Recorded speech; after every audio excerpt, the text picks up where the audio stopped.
वसुदेवसुतं देवं कंसचाणूरमर्दनं देवकी परमानन्दं कृष्णं वन्दे जगद्गुरुं श्रीकृष्णं वन्दे ಜಗದ್ಗುರುಂ. ಹೀಗೆ ನಾವು ಒಬ್ಬ ವ್ಯಕ್ತಿ ಭಗ ಭಗವದ್ಗೀತೆಯಲ್ಲಿ ಹೇಳ್ತಾ ಹೋಗ್ತಾರೆ, ಒಬ್ಬ ವ್ಯಕ್ತಿ ಭಗವಂತನನ್ನ ಯಾವ ರೀತಿ ಕಾಣ್ತಾನೆ, ಯಾವ ರೀತಿ ಅವನ ಅನುಗ್ರಹವನ್ನ ಪಡಿತಾನೆ, ಹಾಗೆ ಆ ದೇವರ ಅನುಗ್ರಹ ಹಾಗೂ ದರ್ಶನ ಪಡೆದ ನಂತರ ಹೇಗಿರ್ತಾನೆ, ಮತ್ತೆ ಅವನು ಎಲ್ಲವನ್ನ ಸಮದರ್ಶನ ಅಂತ ಹೇಳ್ತಾ ಹೋಗ್ತಾರೆ. ಅಂದ್ರೆ ಎಲ್ಲರನ್ನ ಸಮಾನವಾಗಿ ಕಾಣುವಂತಹ ಮನಸ್ಥಿತಿ ಅವನಿಗೆ ಭಗವಂತ ಕೊಡ್ತಾ ಹೋಗ್ತಾನೆ. ಹಾಗೆ ಎಲ್ಲರಲ್ಲೂ ಸಹ ಭಗವಂತ ಇದ್ದಾನೆ, ಭಗವಂತ ಒಬ್ಬನೇ ಅನ್ನೋದು ತಿಳಿತಾ ಹೋಗುತ್ತೆ. ಹಾಗೇನೆ ಭಗವಂತನ ಗುಣ ಪೂರ್ಣನಾಗಿದ್ದಾನೆ ಅನ್ನೋದು ಸಹ ಅವನಿಗೆ ತಿಳಿತಾ ಬರುತ್ತೆ. ಇದು ನಮಗೆ ವಿಷ್ಣು ಸಹಸ್ರನಾಮದಲ್ಲೂ ಬರ್ತಾ ಹೋಗುತ್ತೆ, ಭಗವಂತ ಗುಣಪೂರ್ಣ ಅಂತ ಹೇಳಿ. ಹಾಗಾಗಿ ಅಷ್ಟೇ ಅಲ್ಲದೆ ಇನ್ನು ಹೇಳ್ತಾ ಹೋಗ್ತಾರೆ. ಅಂದ್ರೆ ನಮ್ಗೆ 2ನೇ ಅಧ್ಯಾಯದಿಂದನೇ ಭಗವಂತ ಹೇಳ್ಕೊಂಡ್ ಬರ್ತಾನೆ. ಏನಂತ ಅಂದ್ರೆ, ಮೊದಲನೇ ಅಧ್ಯಾಯ ನಮ್ಗೆಲ್ಲರಿಗೂ ಗೊತ್ತಿರೋ ಹಾಗೆ ಪೂರ್ವ ಪೀಠಿಕೆ, ಅಂದ್ರೆ ಅರ್ಜುನನ ಸಂಶಯವನ್ನ ಹೇಳ್ತಾನೆ. ಹಾಗೇನೆ 2ನೇ ಅಧ್ಯಾಯದಿಂದನೇ ಭಗವಂತ ಹೇಳ್ತಾನೆ, ಮೊದಲು ನಾವು ನೆನ್ಪಿಟ್ಕೋಬೇಕಾಗಿರೋ ವಿಷಯ ಏನು ಅಂದ್ರೆ, ನಿಜವಾಗ್ಲೂ ದೇವರ ಅನುಗ್ರಹ ಬೇಕು ಅಂದ್ರೆ ನಾವ್ ಏನ್ ಮಾಡ್ಬೇಕು. ಭಗವಂತ 2ನೇ ಅಧ್ಯಾಯದಿಂದನೇ ಹೇಳ್ಕೊಂಡ್ ಬರ್ತಾನೆ, ನಾವು ಯಾವ್ದಾದ್ರು ಒಂದು ಕೆಲಸವನ್ನ ಮಾಡ್ಬೇಕು ಅಥವಾ ಭಗವಂತನ ಅನುಗ್ರಹ ನಮಗ್ ಬೇಕು ಅಂದ್ರೆ 2 ಮಾರ್ಗ ಇರೋದು. ಒಂದು ಸನ್ಯಾಸ ಯೋಗ, ಇನ್ನೊಂದು ಕರ್ಮಯೋಗ. ಅಂದ್ರೆ ಕರ್ಮಯೋಗ ಅಂದ್ರೆ ನಾವು ಯಾವುದೇ ಕೆಲಸವನ್ನ ಮಾಡ್ಬೇಕಾದ್ರೂ ಸಹ ಆ ಎಲ್ಲ ಕೆಲಸಗಳು ಭಗವಂತನ ಪ್ರೀತಿಗೋಸ್ಕರ ಮಾಡ್ಬೇಕಾಗತ್ತೆ. ಎಷ್ಟೋ ಸಾರಿ ನಮ್ಮ ಜೀವನದಲ್ಲಿ ನಡೆಯುವಂತಹ ಎಷ್ಟೋ ಘಟನೆಗಳು, ಎಷ್ಟೋ ಪರಿಸ್ಥಿತಿಗಳು ಹೇಗಿರುತ್ತೆ ಅಂದ್ರೆ, ನಾನ್ ಮಾಡ್ಬೇಕಾ ಈ ಕೆಲಸ ಅಂತ ಅನ್ನುವಂತಹ ಪರಿಸ್ಥಿತಿ ಬಂದ್ರೂ ಸಹ ಕೆಲವೊಂದು ಓ ಹೇಗಿರುತ್ತೆ ಅಂದ್ರೆ, ಭಗವಂತನ ಪ್ರೀತಿಗೋಸ್ಕರ ಇಲ್ಲ, ನಾನು ಇದು ನನಗೆ ಭಗವಂತ ಒಪ್ಸಿರೋದು, ಹಾಗಾಗಿ ನಾನು ಈ ಕೆಲಸವನ್ನ ಮಾಡ್ಲೇಬೇಕು ಅನ್ನುವಂತಹ ಮನಸ್ಥಿತಿಗೆ ನಾವು ಹೋಗ್ಬೇಕಾಗತ್ತೆ. ಅದೇ ರೀತಿ ಶಾಲೆಯಲ್ಲಿ ಏನಾಗುತ್ತೆ ಅಂದ್ರೆ, ಪದೇ ಪದೇ ಕೆಲವು ಕ್ವಶನ್ಸ್ ನ ಹೇಳ್ತಾನೆ ಇರ್ತಾರೆ. ಇದನ್ನ ಪ್ಲೀಸ್ ಎಲ್ರು ನೋಟ್ ಮಾಡ್ಕೊಳ್ಳಿ, ಎಲ್ರು ನೋಟ್ ಮಾಡ್ಕೊಳ್ಳಿ, ಎಲ್ರು ನೋಟ್ ಮಾಡ್ಕೊಳ್ಳಿ. ಯಾಕೆ ಹೇಳ್ತಾ ಇರ್ತಾರೆ ಟೀಚರು ಅಂತ ನೋಡೋ ಹಾಗಿದ್ರೆ, ಅದು ತುಂಬಾ ಇಂಪಾರ್ಟೆಂಟ್ ಆಗಿರುತ್ತೆ. ಇಲ್ಲ, ಇದು ಪರೀಕ್ಷೆಗೆ ಬಂದೇ ಬರುತ್ತೆ, ಇದು ನೀವು ಬರ್ಕೊಳ್ಳೇಬೇಕು. ಹಾಗಾಗಿ ಏನ್ ಮಾಡ್ತಾರೆ, ಪ್ರತಿ ತರಗತಿಯಲ್ಲೂ ಕೆಲವೊಂದು ಕ್ವಶನ್ ಅನ್ನ, ಕೆಲವೊಂದು ಇಂಪಾರ್ಟೆಂಟ್ ಥಿಂಗ್ಸ್ ನ ಅಥವಾ ಇಂಪಾರ್ಟೆಂಟ್ ವಿಷಯಗಳನ್ನ ಏನ್ ಮಾಡ್ತಾ ಇರ್ತಾರೆ, ಟೀಚರ್ ಪದೇ ಪದೇ ಹೇಳ್ತಿರ್ತಾರೆ. ನಮ್ಗೆ ಅನ್ಸುತ್ತೆ, ಯಾಕೆ ಇವ್ರು ಪದೇ ಪದೇ ಹೇಳ್ತಾರಪ್ಪ ಅಂತ. ಆದ್ರೆ ಆ ಪದೇ ಪದೇ ಹೇಳೋದು ಯಾಕಪ್ಪ ಅಂದ್ರೆ, ಇದು ಎಕ್ಸಾಮಿಗೆ ಬಂದೇ ಬರುತ್ತೆ, ನನ್ ಮಕ್ಳೆಲ್ಲ ಚೆನ್ನಾಗಿ ಪಾಸ್ ಆಗ್ಬೇಕು ಅನ್ನೋದು ಹೇಗೆ ಒಬ್ಬ ಶಿಕ್ಷಕರಿಗೆ ಮನಸ್ಥಿತಿ ಇರುತ್ತೆ, ಅದೇ ರೀತಿ ಭಗವಂತನಿಗೂ ಅಷ್ಟೇ. ನಮಗೆ ಇಷ್ಟ ಇಲ್ಲದೆ ಇದ್ರೂ ಕೆಲವು ಕರ್ಮಗಳನ್ನ ಕೊಡ್ತಾನೆ. ಯಾಕೆ ಅಂದ್ರೆ, ಅದನ್ನ ನನ್ನ ಪ್ರೀತಿಗಾಗಿ ಒಪ್ಸು ಅಂತ. ಹಾಗಾಗಿ ಇನ್ನು ಏನೆಲ್ಲ ಹೇಳ್ತಾನಪ್ಪ ಭಗವಂತ ಅಂದ್ರೆ, ಆ ಇನ್ನು ಏನೆಲ್ಲ ಇಂಪಾರ್ಟೆಂಟ್ ಕ್ವಶನ್ಸ್ ನಮ್ಮ ಜೀವನದಲ್ಲಿ ಬರುತ್ತೆ ಅನ್ನೋದನ್ನ ಈ 21ನೇ ಶ್ಲೋಕದಲ್ಲಿ ಹೇಳ್ಕೊಡ್ತಾ ಹೋಗ್ತಾನೆ.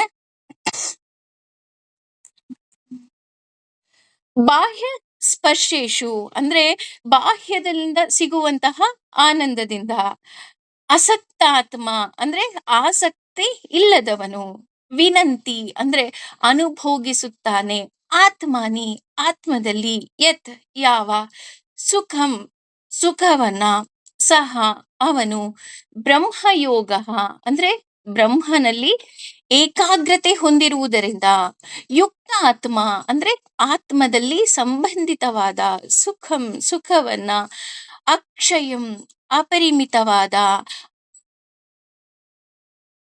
ಅಶ್ನತೆ ಅಂದ್ರೆ ಅನುಭವಿಸುತ್ತಾನೆ.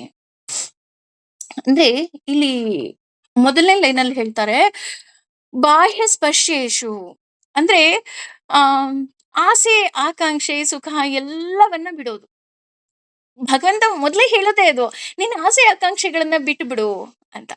ಅಂದ್ರೆ ನಾವೇನ್ ಮಾಡ್ಬಿಡ್ತೀವಿ, ಆ ಆಸೆ ಆಕಾಂಕ್ಷೆಗಳನ್ನ ಬಿಡ್ಬೇಕಾ ಅಂತ ಸ್ವಲ್ಪ ಸೈಡಿಗೆ ಜರುಗಿಸಿರ್ತೀವಿ ವಿನಃ, ಅದ್ ಯಾವುದನ್ನೂ ಸಹ ನಮ್ಮ ಕೈಲಿ ಬಿಡೋದಿಕ್ಕೆ ಆಗೋದೇ ಇಲ್ಲ. ಅದಕ್ಕೆ ಕೃಷ್ಣ ಹೇಳ್ತಾನೆ, ಒಂದು ಸಾರಿ ಬಿಟ್ಟು ನೋಡು, ಒಂದೇ ಒಂದ್ ಸಾರಿ. ಅಂದ್ರೆ ಆ ಬಿಟ್ಟು ನೋಡಿದಾಗ ನಮ್ಗದ್ರ ಸುಖ ಏನು ಅಂತ ಗೊತ್ತಾಗತ್ತೆ. ನಾವೇನ್ ಮಾಡ್ತೀವಿ, ಆ ಆಸೆ ಬಿಟ್ಟಿರೋದಿಲ್ಲ. ಉದಾಹರಣೆ, ನನಗೆ ಸ್ವೀಟ್ ಅಂದ್ರೆ ನನಗೆ ತುಂಬಾ ಇಷ್ಟ ಅಂತ ಅನ್ಕೊಳ್ಳೋಣ. ಸ್ವೀಟ್ ತಿನ್ಬೇಡಿ ಅಂತ ಯಾರೋ ಅಂದ್ರು. This is not good for your health. ನಿಮ್ಗೀಗ ಶುಗರ್ ಬಂದಿದೆ, ನೀವು ಸಕ್ಕರೆ ತಿನ್ಬೇಡಿ ಅಂದ್ರೆ ಏನ್ ಮಾಡ್ತೀವಿ? ಅಯ್ಯೋ! ನನ್ನ ಆರೋಗ್ಯಕ್ಕೆ ಸ್ವಲ್ಪ ಏರುಪೇರಾಗುತ್ತಪ್ಪ, ಏನೇನೋ ಸೈಡ್ ಎಫೆಕ್ಟ್ಸ್ ಎಲ್ಲ ಆಗೋಗುತ್ತೆ. ಹಂಗಾಗಿ ನಾನು ಸಕ್ಕರೆ ಬಿಡ್ತೀನಿ ಅಂತ ಬಿಡ್ತೀನೇ ವಿನಃ, ನಾನು ಆ ಆಸೆಯನ್ನ ಬಿಡೋದಕ್ಕೆ ಸಾಧ್ಯನೇ ಇಲ್ಲ. ಈಗಲೂ ಸಹ ಎಲ್ಲೋ ಒಂದು ನೋಡಿದ ತಕ್ಷಣ ತಿನ್ಬೇಕು ಅನ್ಸತ್ತೆ, ಮಾಡ್ಬೇಕು ಅನ್ಸತ್ತೆ ಅಲ್ವಾ? ಇದಕ್ಕೆ ಬೆಸ್ಟ್ ಎಕ್ಸಾಂಪಲ್ ಅಂತ ಅಂದ್ರೆ, ಈ ಕಥೆನ ನನ್ನ ಹೆಜ್ಜೆಗೊಂದು ಕಥೆನಲ್ಲಿ ಹೇಳಿದ್ದೀನಿ ಅಥವಾ ನನ್ನ ಹಳೆಯ ತರಗತಿಯಲ್ಲಿ ಹೇಳಿದ್ದೀನಿ. ಬಟ್ ಸ್ಟಿಲ್ ಇನ್ನೊಂದ್ಸಲ ಹೇಳ್ತಾ ಇದ್ದೀನಿ. ಒಬ್ಬ ತಾಯಿ ಶಂಕರಾಚಾರ್ಯರ ಹತ್ರ ಬರ್ತಾರೆ. ಶಂಕರಾಚಾರ್ಯರ ಹತ್ರ ಬಂದ್ಬಿಟ್ಟು, "ನನ್ ಮಗ ತುಂಬಾ ಬೆಲ್ಲ ತಿಂತಾನೆ. ಅವನಿಗೆ ಬೆಲ್ಲ ತಿನ್ಬೇಡ ಅಂತ ಹೇಳಿ" ಅಂತ ಹೇಳ್ತಾರೆ. ಆ, ಶಂಕರಾಚಾರ್ಯರು ಏನ್ ಮಾಡ್ತಾರೆ, "ಹೌದಾ ಅಮ್ಮ, ನಿನ್ ಮಗ ತುಂಬಾ ಬೆಲ್ಲ ತಿಂತಾನ. ಒಂದ್ ಕೆಲ್ಸ ಮಾಡು, 21 ದಿನ ಆದ್ಮೇಲ್ ಬಾ, ನಾನ್ ಹೇಳ್ತೀನಿ" ಅಂತ ಹೇಳ್ತಾರೆ. ಆ ಹೆಂಗ್ಸಿಗೆ ನಗು ಬರುತ್ತೆ. ಅಲ್ಲ, ಇವ್ರೇನೋ ದೊಡ್ಡ ಸ್ವಾಮೀಜಿ, ಇವ್ರೆಲ್ಲಾ ಹೇಳಿದ್ರೆ ಎಲ್ಲವನ್ನ ಮಕ್ಳು ಕೇಳ್ತಾರೆ ಅಂತ ಅಂದ್ಬಿಟ್ಟು, ನನ್ ಮಗಂಗ್ ಒಂದ್ ಬೆಲ್ಲ ತಿನ್ಬೇಡಿ ಅಂತ ಹೇಳಿ ಅಂತ ಅಂದ್ರೆ, ಇವ್ರು 21 ದಿನ ಬಿಟ್ಬಿಟ್ ಬಾ ಅಂತ ಹೇಳ್ತಾರಲ್ಲ ಅಂತ ಏನ್ ಮಾಡ್ತಾಳೆ, ಅವಳು ಹೋಗ್ತಾಳೆ. ಹೋಗಿ ನಗ್ತಾಳೆ. ನಕ್ಬಿಟ್ಟು 21 ದಿನ ಆಗುತ್ತೆ. 21 ದಿನ ಆದ್ಮೇಲೆ ಅವಳು ಮತ್ತೆ ಬರ್ತಾಳೆ. ಬಂದ್ಬಿಟ್ಟು, "ನೀವ್ 21 ದಿನ ಆದ್ಮೇಲೆ ಬರಕ್ ಹೇಳಿದ್ರಿ" ಅಂತ ಹೇಳ್ತಾಳೆ. ಆಗ ಶಂಕರಾಚಾರ್ಯರು ಆ ಮಗುವನ್ನ ಕರೆದ್ಬಿಟ್ಟು ಹೇಳ್ತಾರೆ, "ಕಂದ, ಬೆಲ್ಲ ತಿನ್ಬೇಡ" ಅಂತ. ಆ ಮಗು ನಿಜವಾಗ್ಲೂ ಬೆಲ್ಲ ತಿನ್ನೋದ್ ಬಿಟ್ಬಿಡುತ್ತಂತೆ. ಒಂದ್ 5-6 ದಿನ ಆ ತಾಯಿ ಆ ಮಗುವನ್ನ ನೋಡ್ತಾಳೆ. ನೋಡ್ಬಿಟ್ಟು ಮತ್ತೆ ಶಂಕರಾಚಾರ್ಯರ ಬಳಿ ಬಂದ್ ಕೇಳ್ತಾಳೆ, "ಅಲ್ಲ, ನೀವು ಆ ಮಗುವಿಗೆ ಬೆಲ್ಲ ತಿನ್ಬೇಡ ಅಂತ ಹೇಳಿದ್ ಒಂದೇ ಮಾತು. ಆ ಮಗು ಬೆಲ್ಲವನ್ನ ತಿನ್ನೋದು ಬಿಟ್ಬಿಡ್ತು. ಇದೇ ಮಾತನ್ನ ನೀವು ಮೊದಲನೇ ದಿನನೇ ಹೇಳ್ಬೋದಿತ್ತಲ್ವಾ? 21 ದಿನ ಬಿಟ್ಟು ಬಂದು ಯಾಕೆ ಹೇಳಿದ್ರಿ?" ಅಂತ ಕೇಳ್ತಾಳೆ. ಆಗ ಶಂಕರಾಚಾರ್ಯರು ಎಷ್ಟು ಚೆನ್ನಾಗಿ ಹೇಳ್ತಾರೆ ಅಂತ ಅಂದ್ರೆ, "ನಾನೂ ಸಹ ಬೆಲ್ಲ ತಿಂತಿದ್ದೆ ಅಮ್ಮ. ಸೊ, ಆ ಬೆಲ್ಲವನ್ನ ನಾನು ಬಿಟ್ಟು ಆ ಮಗುವಿಗೆ ಹೇಳ್ಬೇಕು." ಉದಾಹರಣೆ, ನಾವು ನಮ್ಮ ಮಕ್ಕಳಿಗೆ ಏನಾದ್ರೂ ಒಂದು ಒಳ್ಳೆ ವಿಷಯವನ್ನೋ ಅಥವಾ ಏನೋ ಒಂದು ಅಭ್ಯಾಸವನ್ನ ಹೇಳ್ತೀವಿ ಅಂತ ಅನ್ಕೊಳ್ಳೋಣ. ಉದಾಹರಣೆ, ಮಕ್ಕಳ ಬೆಳಗ್ಗೆ ಬೇಗ ಎದ್ದೇಳ್ಬೇಕು, ರಾತ್ರಿ ಬೇಗ ಮಲಗ್ಬೇಕು ಅಥವಾ ಏನೋ ಒಂದು ಅಭ್ಯಾಸವನ್ನ ಇಟ್ಕೋಬೇಕು. ನಾವು ಹೇಳುವುದಕ್ಕಿಂತ ಮುಂಚೆ ಅದನ್ನ ನಾವು ಅನುಸರಿಸಿ, ಅದನ್ನ ನಾವು ಆಚರಣೆಗೆ ತಂದು ಆ ಮಕ್ಕಳಿಗೆ ಹೇಳಿದಾಗ ಆ ಮಕ್ಕಳಿಗೆ ಗೊತ್ತಾಗುತ್ತೆ. ಅದನ್ನೇ ಇಲ್ಲಿ ಹೇಳ್ತಾ ಇರೋದು ಕೃಷ್ಣ. ನಾವು ಏನನ್ನಾದ್ರೂ ಬಿಡಬೇಕು ಅಂದಾಗ ಆ ಆಸೆನ ಪಕ್ಕಕ್ಕೆ ಸರಿಸೋದಲ್ಲ. ಒಂದು ಸಲ ಆ ಆಸೆ, ಆಕಾಂಕ್ಷೆ, ಸುಖ ಎಲ್ಲವನ್ನ ಬಿಟ್ಟು ನೋಡು ಅಂತ ಹೇಳ್ತಾರೆ.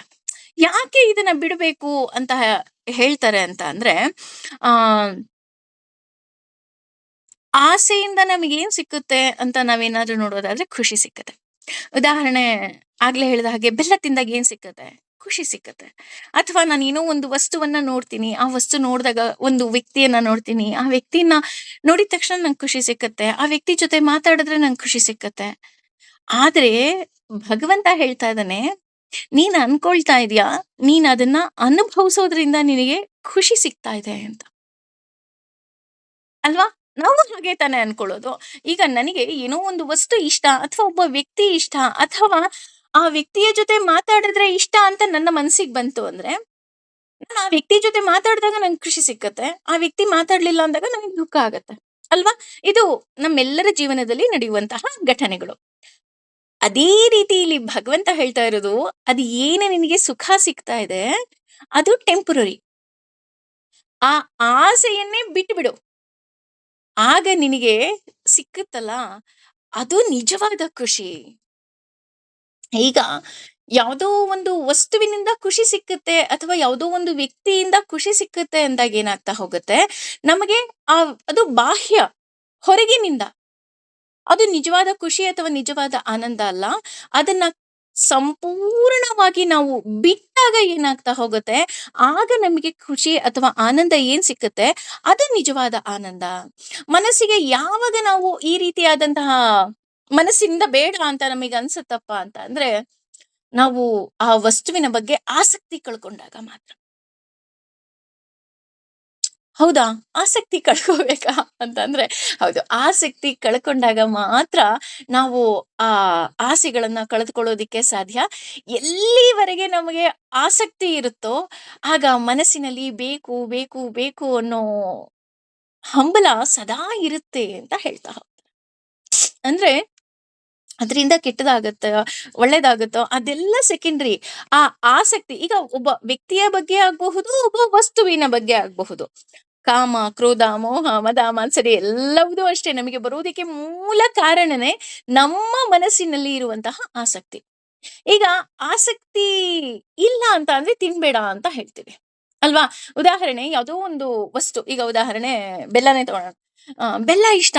ಬೆಲ್ಲ ಪ್ರತಿದಿನ ತಿಂದು ತಿಂದು ತಿಂದು ತಿಂದು ತಿಂದು ತಿಂದು ಈಗ ಉದಾಹರಣೆ ಆಲೆ ಮನೆಯಲ್ಲೇ ಕೆಲಸ ಮಾಡ್ತಾರೆ ಅಂತ ಅನ್ಕೊಳ್ಳೋಣ. ಈಗ ನಮಗೆಲ್ಲ ಒಂದ ಅಭ್ಯಾಸ ಅಂತ ಅನ್ಕೊಳ್ಳೋಣ. ಬೆಳಿಗ್ಗೆ ಎದ್ದು ಒಂದ್ ಚೂರಾದ್ರೂ ಸ್ವೀಟ್ ತಿನ್ಬೇಕು, ಚೂರಾದ್ರೂ ಬೆಲ್ಲ ತಿನ್ಬೇಕು ಅನ್ನೋ ಆಸಕ್ತಿ ಕೆಲವರಿಗೆ ಇರುತ್ತೆ ಅಂತ ಅನ್ಕೊಳ್ಳೋಣ.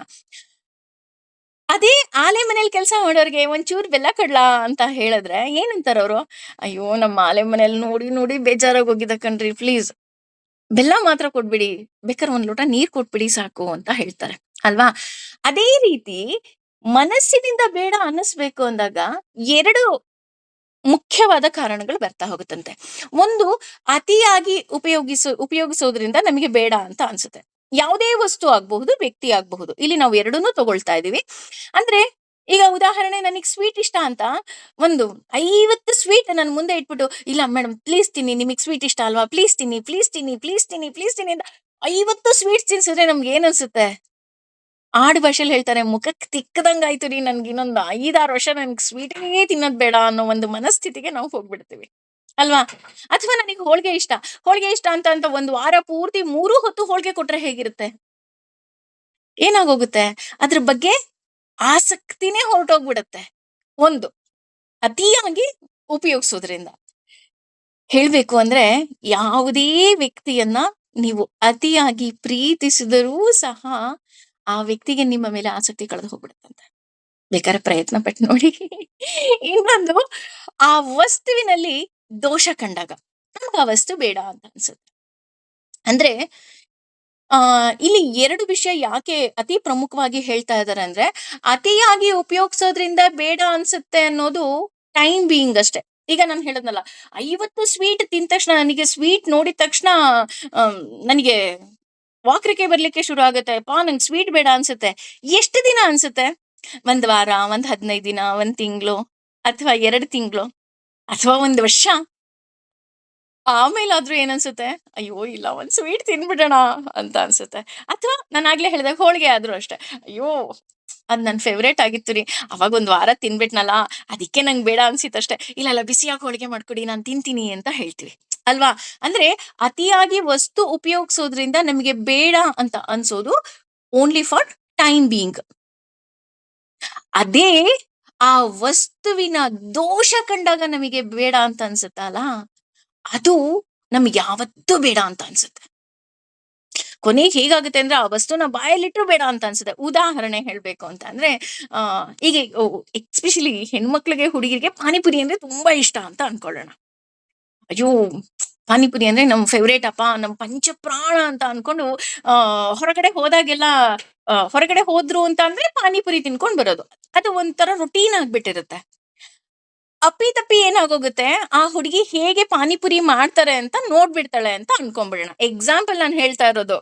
ಗಮನ ಇಟ್ಕೊಳ್ಳಿ. ಎಕ್ಸಾಂಪಲ್ ಅಷ್ಟೇ. ಇವಾಗೆಲ್ಲ ವಾಟ್ಸಪ್ ಅಲ್ಲೆಲ್ಲ ವಿಡಿಯೋಸ್ ಬರುತ್ತಲ್ಲ, ಆ ಕಾಲಲ್ಲಿ ತುಳಿದ್ಬಿಟ್ಟು ಪೂರಿ ಮಾಡಿದ್ರು, ಅಥವಾ ಇನ್ನೆಂಗೋ ಪೂರಿ ಮಾಡಿದ್ರು, ಆ ಪಾನಿಗೆ ಏನೇನೋ ಹಾಕಿದ್ರು. ಇದನ್ನೆಲ್ಲ ನೋಡಿದ ತಕ್ಷಣ ನಮ್ಗೆ ಏನ್ ಅನ್ಸ್ಬಿಡುತ್ತೆ? ಅದ್ರ ಬಗ್ಗೆ ವೈರಾಗ್ಯ ಬಂದ್ಬಿಡುತ್ತೆ. ಅಯ್ಯೋ ಬೇಡಪ್ಪ ಬೇಡಪ್ಪ, ಆ ಪಾನಿಪುರಿ ಮಾತ್ರ ನಾನ್ ತಿನ್ನಲ್ಲ. ಬಾಯಲ್ಲಿ ಇಟ್ರು ಏನ್ ಮಾಡ್ತೀವಿ? ಉಗಿದ್ ಬಿಡ್ತೀವಿ. ಅಯ್ಯಯ್ಯೋ ಬೇಡ ಬೇಡ ಬೇಡ ಬೇಡ ನೋಡಿ. ಅಂದ್ರೆ ಮೊದಲನೇ ಆ ನಮ್ಗೆ ಆಸೆ ಹೊರಟು ಹೋಗೋದು ಬರೀ ಓನ್ಲಿ ಫಾರ್ ಟೈಮ್ ಬೀಯಿಂಗ್. ಅದೇ ಅದರ ದೋಷವನ್ನ ಕಂಡು ನಾವು ಬೇಡ ಅನ್ನಿಸಿದಾಗ ನಮಗೆ ಯಾವತ್ತೂ ಅಲ್ಲಿ ಬೇಡಪ್ಪ, ನಾನ್ ಬೇಕಾದ್ರೆ ಪ್ರಪಂಚದಲ್ಲಿ ಏನೂ ಸಿಕ್ಲಿಲ್ಲ, this is the last food ಅಂತ ಅಂದ್ರೂ ಆ ವ್ಯಕ್ತಿ ಹತ್ರ ಮಾತ್ರ ನಾನು ತಿನ್ನಲ್ಲ ಅಂತ ನಾನು ಡಿಸೈಡ್ ಮಾಡ್ಬಿಡ್ತೀನಿ. ಮತ್ತೆ ಎಂದಿಗೂ ಸಹ ನಾನು ಆ ವ್ಯಕ್ತಿ ಹತ್ರ ಹೋಗಿ ಪಾನಿಪುರಿ ತಿನ್ನೋದೇ ಇಲ್ಲ ನನ್ನ ಲೈಫ್ ಇರೋವರೆಗೂ. ಅಲ್ವಾ? ಅರ್ಥ ಆಗ್ತಿದೆ ಅಂತ ಅನ್ಕೊಳ್ತೀನಿ. ಆ ರೀತಿ ಪ್ರತಿಯೊಂದು ವಸ್ತುವಿನಲ್ಲೂ ದೋಷ ಇದೆ. ಅದಕ್ಕೋಸ್ಕರನೇ ನೋಡಿ, ಭಗವಂತ ಪರಿಪೂರ್ಣ. ಆದರೆ ಭಗವಂತ ಏನೆಲ್ಲ ಸೃಷ್ಟಿ ಮಾಡಿದಾನಲ್ಲ, ಆ ಸೃಷ್ಟಿಸಿದ ಎಲ್ಲ ವಸ್ತುವಿಗಳಲ್ಲೂ ಸಹ ದೋಷ ಇಟ್ಟಿದಾನಂತೆ. ಯಾಕಪ್ಪ? ಅವನು ಪರಿಪೂರ್ಣ ಆದ್ಮೇಲೆ ವಸ್ತುವಿನಲ್ಲಿ ಯಾಕೆ ದೋಷ ಇಡಕ್ ಹೋದ ಅಂತ ನಾವೇನಾದ್ರು ನೋಡಕ್ ಹೋದ್ರೆ, ಉದಾಹರಣೆ ಭಗವಂತ ಪರಿಪೂರ್ಣ ಅಲ್ವಾ? ಅದ್ರಲ್ಲಿ ಏನೂ ಡೌಟ್ ಇಲ್ಲ. ಅದೇ ಭಗವಂತ ಸೃಷ್ಟಿಸಿದ ಮನುಷ್ಯರು. ಈಗ ಉದಾಹರಣೆ ನಾನು. ನನ್ನಲ್ಲೂ ಸಾಕಷ್ಟು ದೋಷ ಇರಬಹುದು. ನಿಮ್ಮಲ್ಲೂ ದೋಷ ಇರಬಹುದು. ಅಥವಾ ಯಾವುದೋ ಒಂದು ವಸ್ತು, ಅದ್ರಲ್ಲೂ ದೋಷ ಇರಬಹುದು. ಅಲ್ವಾ? ಅದೇ ರೀತಿ ನಮಗೆ ಈ ಪ್ರಪಂಚ ಬೇಡ ಅನ್ನಿಸ್ಬೇಕು ಅಂತ ಅನ್ನೋದಿಕ್ಕೋಸ್ಕರನೇ ಏನ್ ಮಾಡಿದ್ದಾನೆ, ಪ್ರತಿಯೊಂದು ವಸ್ತುವಿನಲ್ಲೂ ದೋಷ ಇಟ್ಟಿದ್ದಾನೆ. ಈಗ ನೆಕ್ಸ್ಟ್ ಕ್ವಶನ್, ಇಲ್ಲ ಮ್ಯಾಮ್ ಪ್ರಕೃತಿ ತುಂಬಾ ಚೆನ್ನಾಗಿದೆ, ಅಯ್ಯೋ ಈ ಇದನ್ನೆಲ್ಲ ಅನುಭವಿಸ್ಬೇಕು, ನೀವು ನೋಡ್ಬೇಕು, ಈ ನೋಡಿದ್ರೆ ಇದು ಅದ್ರ ಆ ಪ್ರಕೃತಿಲಿ ಎಷ್ಟ್ ಚೆನ್ನಾಗಿದೆ, ಅವನ್ ಸೃಷ್ಟಿ ಎಷ್ಟ್ ಚೆನ್ನಾಗಿದೆ, ಇದನ್ನೆಲ್ಲ ನಾವು ಅಂತೀವಿ ಅಲ್ವಾ? ಹೌದು, ಪ್ರಕೃತಿ ಚೆನ್ನಾಗಿದೆ, ಸೃಷ್ಟಿ ಚೆನ್ನಾಗಿದೆ. ಆದ್ರೆ ನಮಗೆ ಅದೂ ಸಹ ನಮಗೆ ಬೇಡ ಅಂತ ಅನ್ನಿಸ್ಬೇಕು ಅಂತಾನೆ ಭಗವಂತ ಏನ್ ಮಾಡಿದಾನೆ, ಹುಟ್ಟು, ಮುಪ್ಪು, ಸಾವು ಎಲ್ಲ ಇಟ್ಬಿಟ್ಟಿದಾನೆ. ಉದಾಹರಣೆ, ಸಾವೇ ಬರಲ್ಲಪ್ಪ. ಈಗ ಯಾರೋ ಒಬ್ರು ಇದಾರೆ XYZ, ಅವ್ರಿಗೆ ಸಾವೇ ಬರಲ್ಲ ಅಂದ್ರೆ ಅವ್ರ ಹತ್ರ ಇರೋ ಯಾವ್ದಾದ್ರು ಒಂದು ವಸ್ತುನ್ ಕೊಡ್ತಾರಾ? ಅಯ್ಯೋ ಇಲ್ಲ, ಎಲ್ಲ ನನಗೆ ಬೇಕು, ಯಾಕಂದ್ರೆ ಸಾವು ಬಂದ್ಬಿಡುತ್ತೆ, ಅಯ್ಯೋ ಸಾವು ಬರಲ್ಲ ನನಗೆ, ಇದು ನಾನು ಅನುಭವಿಸ್ತೀನಿ, ನನಗೆ ನನಗೆ ನನಗೆ ನನಗೆ ನನಗೆ. ಅದೇ ಸಾವು ಬರುತ್ತೆ ಅಂತ ಗೊತ್ತಾದ ತಕ್ಷಣ ಅದಕ್ಕೆ ಹೇಳ್ತಾ ಹೋಗ್ತಾರೆ, ಯಾವತ್ತಾದ್ರೂ ಒಂದು ದಿನ ನಿಮ್ಮ ಕಬೋರ್ಡ್ ಅನ್ನ ತೆಗಿಬೇಕಂತ. ಅಂದ್ರೆ ನಾವು ನಮ್ಮ ಒಡವೆಗಳು, ವಸ್ತ್ರಗಳು, ಬಟ್ಟೆಗಳು ಎಲ್ಲ ಇಟ್ಟಿದೀವಲ್ಲ, ಎಲ್ರ ಮನೇಲೂ ಕಮ್ಮಿ ಅಂದ್ರೂ ಒಂದು ಬೀರು ಬಟ್ಟೆ ಅಂತೂ ಎಲ್ರಿಗೂ ಇದ್ದೇ ಇರುತ್ತೆ ಅಲ್ವಾ? ಅದನ್ನ ತೆಗೆದ್ಬಿಟ್ಟು ನಾವು ನೋಡ್ಬೇಕಂತೆ. ನೋಡಿ, ಅಪ್ಪಿ ತಪ್ಪಿ ಇದು ನಾನು ಇಲ್ಲ ಅಂದ್ರೆ ಇಷ್ಟು ವಸ್ತುಗಳನ್ನ ಅವ್ರು ಡಿಸ್ಪೋಸ್ ಹೇಗ್ ಮಾಡ್ತಾರೆ ಅಂತ ನಾವು ಯೋಚನೆ ಮಾಡ್ಬೇಕಂತೆ. ಯಾಕೆ ಯೋಚನೆ ಮಾಡ್ಬೇಕು ಅಂದ್ರೆ, ಅದೂ ಸಹ ನಾನು ಹೋದ್ಮೇಲೆ ಆ ಆ ಕೆಲಸ ಕಷ್ಟ ಆಗ್ಬಾರ್ದು ಅಂತ. ಬೇಕಾದ್ರೆ ನೀವು ನೋಡಿ, ತುಂಬಾ ವಯಸ್ಸಾಗಿರೋರು ಇರ್ತಾರಲ್ಲ, ಈಗ ಫಾರ್ ಎಕ್ಸಾಂಪಲ್ 80+ ಆಗಿರ್ತಾರೆ ಅಂತ ಅನ್ಕೊಳ್ಳಿ. ಅವರು ಅವರ ವಾರ್ಡ್ರೋಬ್ ಅಲ್ಲೋ ಅಥವಾ ಅವ್ರ ಟ್ರಂಕ್ ಅಂತ ಏನಂತೀರಾ, ಅದ್ರಲ್ಲಿ ಬೆರಳೆಣಿಕೆಯಷ್ಟೇ ಬಟ್ಟೆಗಳು ಇಟ್ಕೊಂಡಿರ್ತಾರೆ. ಉದಾಹರಣೆ, ಒಂದ್ 10 ಸೀರೆ ಇಟ್ಕೊಂಡಿದ್ರೆ ಮ್ಯಾಕ್ಸಿಮಮ್. ಇನ್ನೊಂದು ಸೀರೆ ಆಡ್ ಆಯ್ತು ಅಂದ್ರೆ ಈ 10 ಸೀರೆನಲ್ಲಿ ಒಂದು ಮೈನಸ್ ಮಾಡ್ಬಿಟ್ಟು ಯಾರಿಗೋ ಕೊಟ್ಬಿಡ್ತಾರೆ. ಯಾಕೆ ಅಂತಂದ್ರೆ, ಅಯ್ಯೋ ನಾನ್ ಸತ್ತಾಗ ಇದೂ ಸಹ ತೊಂದ್ರೆ ಆಗ್ಬಾರ್ದು. ಅಥವಾ ಅವ್ರ ಒಡವೆಗಳು ನೋಡಿ, ಅವ್ರ ಹತ್ರ ಎಷ್ಟೋ ಒಡವೆಗಳಿರುತ್ತೆ, ಅವ್ರು ಇದ್ದಾಗ್ಲೇ ಎಲ್ರಿಗೂ ಕೊಟ್ಬಿಟ್ಟಿರ್ತಾರೆ. ಇಲ್ಲ ಬೇಡ ಪುಟ, ಇದ್ ನೀನ್ ತಗೋ, ಇದ್ ನೀನ್ ತಗೋ, ಇದ್ ನೀನ್ ತಗೋ. ಅದರ ಜೊತೆಗೆ ಅವ್ರು ಏನೆಲ್ಲ ಹಾಕೊಂಡಿರ್ತಾರೆ ಅದನ್ನು ಅವ್ರು ಇದ್ದಾಗ್ಲೇ ಹೇಳ್ಬಿಟ್ಟಿರ್ತಾರೆ. ಇಲ್ಲ ಇದು ನನ್ ಮೊದಲನೇ ಮಗಳಿಗೆ, ಇದು 2ನೇ ಮಗಳಿಗೆ, ಇದು 3ನೇ ಮಗಳಿಗೆ. ಅಂದ್ರೆ ಯಾವುದೇ ಕಾರಣಕ್ಕೂ ಸಹ ಆ ಸಾವು ಇಲ್ಲ ಅಂತ ಅಂದ್ರೆ ನಮಗೆ ಇದ್ರ ಬಗ್ಗೆ ಆಸಕ್ತಿನೇ ಹೆಚ್ಚಾಗ್ತಾ ಹೋಗುತ್ತೆ. ಆಸಕ್ತಿ ಕಳ್ಕೊಳ್ಳೋದಿಕ್ ನಾವು ಸಾಧ್ಯನೇ ಇಲ್ಲ. ಅದಕ್ಕೆ ಹೇಳ್ತಾ ಇರೋದು, ಈ ಪ್ರಕೃತಿಯನ್ನ ಇಷ್ಟೆಲ್ಲ ಸುಂದರವಾಗಿ ಮಾಡಿದ್ರೂ ಸಹ ಭಗವಂತ ಏನ್ ಮಾಡಿದಾನೆ, ನಮಗೆ ಸಾವನ್ನ ತಂದಿಟ್ಟಿದ್ದಾನೆ. ಯಾಕೆ ಅಂದ್ರೆ ಆಸಕ್ತಿಯನ್ನ ಕಳೆದುಕೊಳ್ಳಿ ಅಂತಾನೇನೆ ಅಲ್ವಾ? ಎಷ್ಟು ಬುದ್ಧಿವಂತ ಭಗವಂತ. ಹಾಗೇನೆ ಈ ಆಸಕ್ತಿ ಕಳ್ಕೊಳ್ಳೋದ್ ಹೇಗಪ್ಪ ಅಂತ ನಾವೇನಾದ್ರೂ ನೋಡೋದಾದ್ರೆ, ಇದಕ್ಕೆ ಬೆಸ್ಟ್ ಎಕ್ಸಾಂಪಲ್ ನಮ್ ನಿದ್ದೆ ಅಂತ ಹೇಳ್ತಾರೆ. ಬೆಳಿಗ್ಗೆ ಎದ್ಬಿಟ್ಟು ಯಾರಿಗಾರು ಕೇಳಿ, ಈಗ ಎಸ್ಪೆಷಲಿ ಯಾರು ಗೆಸ್ಟ್ ಮನೆಗೆ ಹೋದಾಗ ಅಥವಾ ಯಾವ್ದೋ ಒಂದು ಹೊಸ ಜಾಗಕ್ಕೆ ಹೋದಾಗ, ನೀವು ತುಂಬಾ ಚೆನ್ನಾಗಿ ನಿದ್ದೆ ಮಾಡಿ ಎದ್ದಿರ್ತೀರಾ ಅಂತ ಅನ್ಕೊಳ್ಳಿ. ಅವರು ಬೆಳಗ್ಗೆ ನೀವ್ ಎದ್ದೇಳ್ತಿದ್ದ ಹಾಗೆ ಕೇಳುವಂತಹ ಫಸ್ಟ್ ಪ್ರಶ್ನೆನೇ ಏನಪ್ಪಾ ಅಂತಂದ್ರೆ, ಹೇಗಿತ್ತು ನಿದ್ದೆ, ನಿದ್ದೆ ಬಂತಾ, ಚೆನ್ನಾಗಿ ನಿದ್ದೆ ಬಂತಾ ಅಂತ ಕೇಳ್ತಾರ. ಆಗ ನೀವ್ ಹೇಳದೇನೋ, ಅಬ್ಬಾ ನನ್ ಮನೆಯಲ್ಲೂ ಇಷ್ಟು ನಿದ್ದೆ ಮಾಡಿರಲ್ಲ ಕಣ್ರಿ, ಎಷ್ಟು ಆರಾಮಾಗಿ ನಿದ್ದೆ ಮಾಡ್ದೆ. ಆರಾಮಾಗಿ ಹೇಗ್ ನಿದ್ದೆ ಮಾಡಿದ್ರಿ? ನಿಮಗೆ ಯಾವುದರ ಬಗ್ಗೆಯೂ ಆಸಕ್ತಿ ಇರಲಿಲ್ಲ ಅಲ್ವಾ? ಅಥವಾ ಯೋಚನೆಗಳು ಬಂದಿರ್ಲಿಲ್ಲ. ಅಪ್ಪಿ-ತಪ್ಪಿ ಯೋಚನೆ ಏನಾದ್ರೂ ಬಂತು ಅಂತ ಅನ್ಕೊಳ್ಳಿ. ಅವಾಗ ಏನ್ ಹೇಳ್ತೀರಾ? ಅಯ್ಯೋ ನಿದ್ದೆನೇ ಮಾಡಿಲ್ಲ ಕಣ್ರಿ, 1 ವಾರ ಆಗೋಯ್ತು. ಯಾಕೆ ಅಂದ್ರೆ ಆ ಮಲಗಿದ್ರೆ ಸಾಕು, ಬೇಡದೇ ಇರೋ ಯೋಚನೆಗಳು ಸಾಕಷ್ಟು ಬರುತ್ತೆ. ಆ ಯೋಚನೆಗಳು ತಲೆ ತಿಂದು ತಿಂದು ತಿಂದು ತಿಂದು ಏನಾಗುತ್ತಪ್ಪ ಅಂದ್ರೆ ನಂಗೆ ನಿದ್ದೆನೇ ಬರಲ್ಲ ಅಂತ ಹೇಳ್ತಾರೆ. ಅಂದ್ರೆ ಸುಖವಾಗಿ ನಿದ್ದೆ ಮಾಡೋದಕ್ಕೂ ಸಹ ನಾವು ಆಸಕ್ತಿಯನ್ನ ಕಳ್ಕೊಂಡಾಗ ಮಾತ್ರ ಸಾಧ್ಯ. ನನಗಿನ್ಯಾವುದೋ ಚಿಂತೆ ಕಾಡ್ತಾ ಇತ್ತು. ಚಿಂತೆ ಇಸ್ ನಥಿಂಗ್ ಬಟ್ ಮತ್ತೆ ಆಸಕ್ತಿ. ಯಾವುದೋ ಒಂದು ವಸ್ತುವಿನ ಬಗ್ಗೆ, ಯಾವುದೋ ಒಂದು ವಿಷಯದ ಬಗ್ಗೆ ನನಗೆ ಕಂಟಿನ್ಯೂಸ್ ಆಸಕ್ತಿ ಇತ್ತು ಅಂದಾಗ ನನಗೆ ನಿದ್ರೆಯೂ ಸಹ ಬರೋದಿಲ್ಲ. ಈ ನಿದ್ರೆ ಅನ್ನೋದು ಒಂಥರ ಮ್ಯಾಜಿಕ್ ಇದ್ದ ಹಾಗೆ. ಹೇಗಪ್ಪ ಅಂತಂದ್ರೆ, ಬಂದ್ರೆ ಎಲ್ಲವನ್ನ ಮರೆಸುತ್ತೆ, ಬಾರದೆ ಇದ್ರೆ ಎಲ್ಲವನ್ನ ನೆನಪಿಗೆ ತರತ್ತೆ. ಅಲ್ವಾ? ಯೋಚನೆ ಮಾಡಿ. ಹಾಗಾಗಿ ನಾವು ಪ್ರತಿಯೊಂದು ವಸ್ತುವಿನ ಬಗ್ಗೆಯೂ ಸಹ ಆಸಕ್ತಿ ಕಳ್ಕೋತಾ ಹೋಗ್ಬೇಕಾಗತ್ತಂತೆ.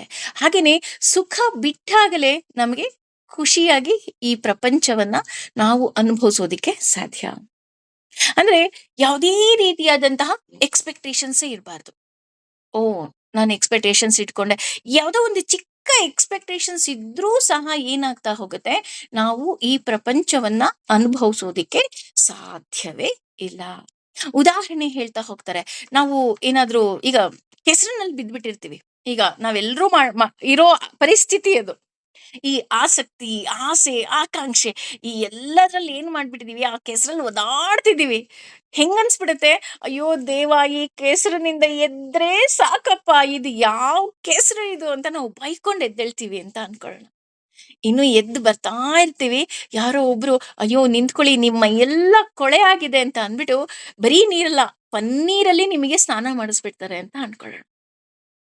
ಮೈಯೆಲ್ಲ ಘಮ ಘಮ, ಮೈಯೆಲ್ಲ ಕ್ಲೀನ್ ಆಗೋಯ್ತು, ಶುಭ್ರವಾಗೋಯ್ತು. ಆಗೇನಾಗುತ್ತೆ ನಿಮಗೆ? ಒಳಗಿನಿಂದ ಸುಖ ಸಿಕ್ಕುತ್ತೆ, ಒಳಗಿನಿಂದ ಖುಷಿ ಸಿಕ್ಕುತ್ತೆ. ಅಯ್ಯೋ! ಎಷ್ಟು ಚೆನ್ನಾಗಾಯ್ತು ಗೊತ್ತಾ? ಅಲ್ಲೊಂದ್ ಚೂರು ಕೆಸ್ರಲ್ಲಿ ಬಿದ್ಬಿಟ್ನಾ ಗೊತ್ತಿಲ್ದೆ. ನನಗ್ ಹೆಂಗಾಗಿತ್ತು ಗೊತ್ತಾ? ಅಲ್ಲಿಂದ ಬಂದ್ರೆ ಸಾಕು ಅನ್ನಿಸ್ಬಿಟ್ಟಿತ್ತು.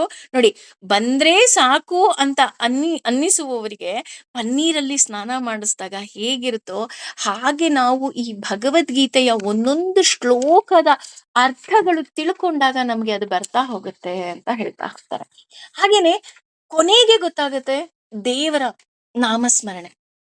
ನಮ್ಗೆ ಕೊನೆಗೆ ಏನ್ ಅಟ್ ಫೈನಲ್ ಆಗಿ ನಮಿಗ್ ಗೊತ್ತಾಗೋದೊಂದೇ, ನನಗ್ ಯಾವಾಗ ಖುಷಿ ಸಿಕ್ಕುತ್ತೆ ಅಂದ್ರೆ, ನಾನು ಅದು ಕೇವಲ ದೇವರ ನಾಮಸ್ಮರಣೆ ಮಾಡೋದ್ರಿಂದ ನನಗೆ ಖುಷಿ ಸಿಕ್ಕತ್ತೆ. ಆ ವ್ಯಕ್ತಿಗೆ ಯಾವುದೇ ಕಾರಣಕ್ಕೂ ಸಹ ಅವನಿಗೆ ಯೋಚನೆಗಳು ಬರೋದಿಲ್ಲ ಅಂತ ಹೇಳ್ತಾ ಹೋಗ್ತಾರೆ. ಇದಕ್ಕೊಂದು ಪುಟ್ಟ ಉದಾಹರಣೆ ಕೊಡ್ಬೇಕು ಅಂತ ಅಂದ್ರೆ, ಒಬ್ಬ ವ್ಯಕ್ತಿ ಇರ್ತಾನೆ. ಆ ವ್ಯಕ್ತಿ ಪ್ರತಿನಿತ್ಯ ದೇವರ ನಾಮಸ್ಮರಣೆನೇ ಮಾಡ್ತಾ ಇರ್ತಾರೆ. ದೇವ್ರು ಅಂದ್ರೇನೆ ಅವನಿಗೆ ಅಷ್ಟು ಆಸಕ್ತಿ, ದೇವ್ರ ಬಗ್ಗೆ ತುಂಬಾ ಇಂಟ್ರೆಸ್ಟ್ ಇರುತ್ತೆ. ಅವನು ಹೀಗೇನೆ ಏನ್ ಮಾಡ್ತಾನೆ, ಕಾಶಿಗ್ ಹೋಗ್ಬಿಟ್ಟು ಬರ್ಬೇಕು ಅಂತ ಹೇಳಿ ಏನ್ ಮಾಡ್ತಾನೆ, ಕಾಶಿಗ್ ಹೋಗ್ಬಿಟ್ಟು ಬರ್ತಾನೆ. ಕಾಶಿಗ್ ಹೋಗ್ಬಿಟ್ಟು ಬರ್ತಾ ಇರ್ತಾನೆ. ಇನ್ನು ಮನೆಗ್ ಬರ್ತಾ ಇರ್ತಾನೆ. ಮನೆಗೆ ಬರುತ್ತಿದ್ದ ತಕ್ಷಣ ಏನಾಗೋಗುತ್ತೆ, ಅವನು ಕಾರ್ ನೋಡ್ತಾನೆ. ಅವನು ಕಾರ್ ನೋಡಿದ್ರೆ ಕಾರ್ ಮೇಲೆಲ್ಲ ರಕ್ತ ಆಗ್ಬಿಟ್ಟಿರುತ್ತೆ. ಕಾರ್ ಮೇಲ್ ರಕ್ತ ಆಗಿರುತ್ತೆ. ಕೆಳಗಡೆ ನೋಡ್ತಾನೆ, ಇದೇನಿದು ನನ್ ಕಾರೆಲ್ಲ ರಕ್ತ ಆಗೋಗಿದೆ. ಯಾರೋ ಮೇಲಿಂದ ಬಿದ್ದು ಇಲ್ಲೇನೋ ಅಪಾಯ ಆಗಿದೆ ಅಂತ ಗೊತ್ತಾಗೋಗುತ್ತೆ ಅವನಿಗೆ. ಅಂದ್ರೆ ಮೇಲಿಂದ ಯಾರೋ ಬಿದ್ದಿರ್ತಾರೆ. ಆ ಮೇಲ್ಗಡೆ ರೂಫ್ ಏನಿರುತ್ತೆ ಅದು ಸ್ವಲ್ಪ ಒಳಗಡೆ ಹೋಗಿರುತ್ತೆ. ಕಾರೆಲ್ಲ ರಕ್ತ ಆಗಿರುತ್ತೆ. ಕಾರು ರಕ್ತದ ಜೊತೆ ಅಲ್ಲಿ ಬಂದ ತಕ್ಷಣ ಏನಂತಾರೆ, ಅಯ್ಯೋ! ಇದ್ ನಿಮ್ದಾ ಕಾರು? ನಿಮ್ದಾ ಕಾರು? ಅಂತ ಎಲ್ರು ಕೇಳಕ್ ಶುರು ಮಾಡ್ತಾರೆ. ಅವನಿಗೆ ಭಯ ಶುರು ಆಗ್ಬಿಡುತ್ತೆ. ಅಯ್ಯೋ! ನನ್ನ ಕಾರಿಂದ ಯಾರಿಗೋ ಅಪಾಯ ಆಯ್ತಾ? ನಾನು ಯಾವತ್ತೂ ಒಂದು ಇರುವೆಗೂ ನನಗೆ ಕಷ್ಟ ಬರಬಾರ್ದು ಅಂತ ನಾನ್ ಅನ್ಕೊಂಡಿದ್ದೆ. ಆದ್ರೆ ಇವತ್ತು ನೋಡಿದ್ರೆ ನನ್ನ ಕಾರ್ ಮೇಲೆ ಯಾರೋ ಬಿದ್ದು ಸತ್ತೋಗ್ಬಿಟ್ಟಿದಾರಾ? ಅಂತ ಅವನಿಗೆ ಏನೇನೋ ಅನ್ಸುತ್ತೆ. ತಕ್ಷಣ ಪೊಲೀಸ್ ಸ್ಟೇಷನ್‌ನಿಂದ ಕಾಲ್ ಬರುತ್ತೆ. ಇದು ನಿಮ್ ಕಾರ್ ಅಂತೆ. ನೀವು ತಕ್ಷಣ ಪೊಲೀಸ್ ಸ್ಟೇಷನ್‌ಗೆ ಬರ್ಬೇಕು. ಅವನ್ ತಕ್ಷಣ ಏನ್ ಮಾಡ್ತಾನೆ, ಅವನ ಪ್ರತಿನಿತ್ಯದ ಕರ್ಮಗಳೇನಿರುತ್ತೆ ಅದನ್ನ ಮುಗಿಸ್ಕೊಂಡು ಭಗವಂತನ ನಾಮ ಸ್ಮರಣೆನೂ ಮಾಡಿ, ನಂತರ ಅವನು ಶಾಂತ ಮನಸ್ಸಿನಿಂದ ಅವನೇನ್ ಮಾಡ್ತಾನೆ, ಪೊಲೀಸ್ ಸ್ಟೇಷನ್‌ಗೆ ಹೋಗ್ತಾನೆ. ಹೋಗಿದ ತಕ್ಷಣ, "ನಿಂದಾ ಇದ್ ಕಾರು?" ಅಂತ ಹೇಳ್ತಾರೆ. "ಹ್ಞೂ ಹೌದು, ಇದು ನನ್ ಕಾರು. ಆದ್ರೆ ನಾನು ಯಾವತ್ತೂ ಯಾರಿಗೂ ಸಹ ಕೆಟ್ಟದ್ದನ್ನ ಕನಸ್ನಲ್ಲೂ ಬಯಸಿಲ್ಲ. ನಾನು ಡಾಕ್ಟರ್ ಆಗಿದ್ದೀನಿ. ಅದೇ ರೀತಿ ನಾನು ಭಗವಂತನ ನಾಮಸ್ಮರಣೆ ಮಾಡೋನು. ಯಾವತ್ತೂ ನನ್ ಕನಸ್ನಲ್ಲೂ ನಾನ್ ಕೆಟ್ಟದ್ ಬಯಸಿಲ್ಲ. ಇದು ಹೇಗಾಯ್ತು ಏನು ಅಂತಾನೂ ನನಗ್ ಗೊತ್ತಿಲ್ಲ" ಅಂತ ಅಂದ್ರೆ ಅವನಿಗೆ ಒಂಥರ ಒಳಗಡೆಯಿಂದ ಅಳಕಿರುತ್ತೆ. ಅಯ್ಯೋ! ಏನಾಗೋಯ್ತೋ ಏನೋ ಅಂತ. ಆಗ ಇನ್ಸ್‌ಪೆಕ್ಟರ್ ಅವನ್ ಕೈ ಹಿಡ್ಕೊಂಡ್ ಹೇಳ್ತಾರೆ, ಇಲ್ಲ, ನೀವ್ ಯಾರಿಗೂ ಕೆಟ್ಟದ್ ಹೇಗೆ ಬಯಸಿಲ್ವೋ, ಅದೇ ರೀತಿ ನಿಮ್ಮ ಕಾರು ಸಹ ಕೆಟ್ಟದ್ದನ್ನ ಬಯಸಿಲ್ಲ. ಆ ನಿಮ್ಮ ಇನ್ನೂ 4, 5 ಫ್ಲೋರ್ ಮೇಲೆ ಒಬ್ರಿದ್ರು. ಅವ್ರ ಮಗು ಆಟ ಆಡ್ತಾ ಇತ್ತು. ಆಟ ಆಡ್ಬೇಕಾದ್ರೆ ಮೇಲಿಂದ ಬಿದ್ಬಿಡ್ತು. ನಿಮ್ ಕಾರ್ ಇದ್ದಿದ್ದಕ್ಕೆ ಅದಕ್ ಸ್ವಲ್ಪ ಹಣೆಗ್ ಪೆಟ್ಟಾಗಿ ನಿಮ್ ಕಾರ್ ರಕ್ತ ಆಗಿದೆ. ಆದ್ರೆ ನಿಮ್ ಕಾರ್ ಇದ್ದಿದ್ರಿಂದ ಆ ಮಗು ಬದುಕಿತು. ಹಾಗಾಗಿ ನಿಮಗೆ ಧನ್ಯವಾದ ಹೇಳೋದಕ್ಕೋಸ್ಕರ ಪೊಲೀಸ್ ಸ್ಟೇಷನ್‌ಗೆ ಕರೆಸಿದ್ವಿ ಅಂತ ಹೇಳ್ತಾನೆ. ಆಗ ಅವನಿಗೆ ಹೇಗಾಗುತ್ತೆ ಅಂದ್ರೆ, ನಾನು ತಕ್ಷಣ ಗಡಿಬಿಡಿ ಮಾಡ್ಕೊಂಡು, ಗಾಬರಿ ಮಾಡ್ಕೊಂಡು, ಅಥವಾ ಟೆನ್ಷನ್ ಮಾಡ್ಕೊಂಡು, ಏನಾದ್ರೂ ಮಾಡ್ಕೊಂಡಿದ್ರೆ, ನನಗ್ ಬಹುಶಃ ಏನೋ ಬೇರೆ ವಿಷಯ ನನಗೆ ಕೇಳಲಿಕ್ಕೆ ಸಿಕ್ತಿತ್ತೇನೋ. ಆದ್ರೆ ನಾನು ಕೂಲ್ ಆಗಿರ್ತೀನಿ, ಭಗವಂತ ನನ್ ಜೊತೆ ಇದ್ದಾನೆ ಅಂತ ಅವನ ನಿತ್ಯ ಕರ್ಮಗಳನ್ನ ಮುಗಿಸಿ, ಅವನ ನಾಮಸ್ಮರಣೆಯನ್ನ ಮುಗಿಸಿ, ಅವನು ಪೊಲೀಸ್ ಸ್ಟೇಷನ್‌ಗೆ ಹೋಗಿದ್ರಿಂದ ಅವನಿಗೆ ಒಳ್ಳೆ ವಿಷಯ ಕೇಳ್ತು. ಅಂದ್ರೆ ನಮ್ಮ ತಲೆ ಏನಿದೆ, ಇದೊಂದು ಹೊಲ ಇದ್ದ ಹಾಗೆ. ಈ ಹೊಲದಲ್ಲಿ ನಾವು ಏನನ್ನ ಬಿತ್ತುತ್ತೀವೋ ಅದೇ ಬರೋದಕ್ಕೆ ಸಾಧ್ಯ. ಉದಾಹರಣೆ, ನೀವು ಪ್ರತಿನಿತ್ಯ ಒಳ್ಳೆದೇ ಯೋಚನೆ ಮಾಡಿ, ಅದು ನಿಮಗೆ ಒಳ್ಳೇದ್ ಸಿಗ್ತಾ ಹೋಗುತ್ತೆ. ನೀವು ಬರೀ ಕೆಟ್ಟದೇ ಯೋಚನೆ ಮಾಡ್ಬಿಟ್ಟು ನನಗೆ ಒಳ್ಳೇದ್ ಸಿಗ್ತಾ ಇಲ್ಲ ಅಂದ್ರೆ ಹೇಗೆ ಸಿಕ್ಕೋದಿಕ್ಕೆ ಸಾಧ್ಯ? ಅಲ್ವಾ? ಆ ರೀತಿ ಭಗವಂತನ ನಾಮಸ್ಮರಣೆ ಏನಾಗ್ತಾ ಹೋಗುತ್ತೆ, ನಮಗೆ ಖುಷಿಯನ್ನ ತಂದ್ಕೊಡ್ತಾ ಹೋಗುತ್ತೆ. ಅದಕ್ಕೆ ಇಲ್ಲಿ ಹೇಳ್ತಾ ಇರೋದು, ನೋಡು ಅರ್ಜುನ, ಅಂದ್ರೆ ಕೌಂತೇಯ ಅಂತ ಹೇಳ್ತಾ ಇದ್ದಾರೆ. ಯಾಕೆ ಅಂತ ಅಂದ್ರೆ, ಕುಂತಿ ಪುತ್ರನೇ ನಿನಗ್ ಗೊತ್ತಲ್ವಾ ಅಂತ ಮುಂದೆ ಇನ್ನೂ ಕುಂತಿ ಪುತ್ರನಿಗೆ ಏನೋ ಒಂದು ವಿಶೇಷವಾದ ಅರ್ಥವನ್ನ ಕೃಷ್ಣ ಹೇಳ್ತಾನೆ. ಏನ್ ಹೇಳ್ತಾನಪ್ಪ ಈ 22ನೇ ಶ್ಲೋಕದಲ್ಲಿ ಅಂತ ಅಂದ್ರೆ, 22ನೇ ಶ್ಲೋಕದಲ್ಲಿ ಹೇಳ್ತಾ ಇದ್ದಾನೆ ಭಗವಂತ,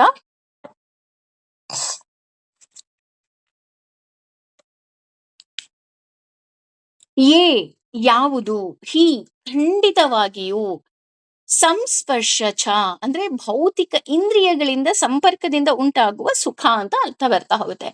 ಭೋಗಾಹ ಭೋಗಗಳಿಗೆ, ದುಃಖಾಹ ದುಃಖ, ಯೋನಯ ಮೂಲಗಳು, ಏವ ಖಂಡಿತವಾಗಿಯೂ, ತೇ ಅವುಗಳು, ಆದಿ ಆರಂಭ ಅಂತ ಕೊನೆಗಳಿಗೆ, ವಂತ ಒಳಪಡುವುದು, ಕೌಂತೆಯ ಕುಂತಿ ಪುತ್ರನೇ, ನ ಎಂದಿಗೂ ಇಲ್ಲ, ತೇಷು ಅವುಗಳಲ್ಲಿ, ರಮತೆ ಆಸ್ವಾದಿಸುತ್ತಾನೆ, ಬುಧಃ ಬುದ್ಧಿವಂತ ವ್ಯಕ್ತಿ.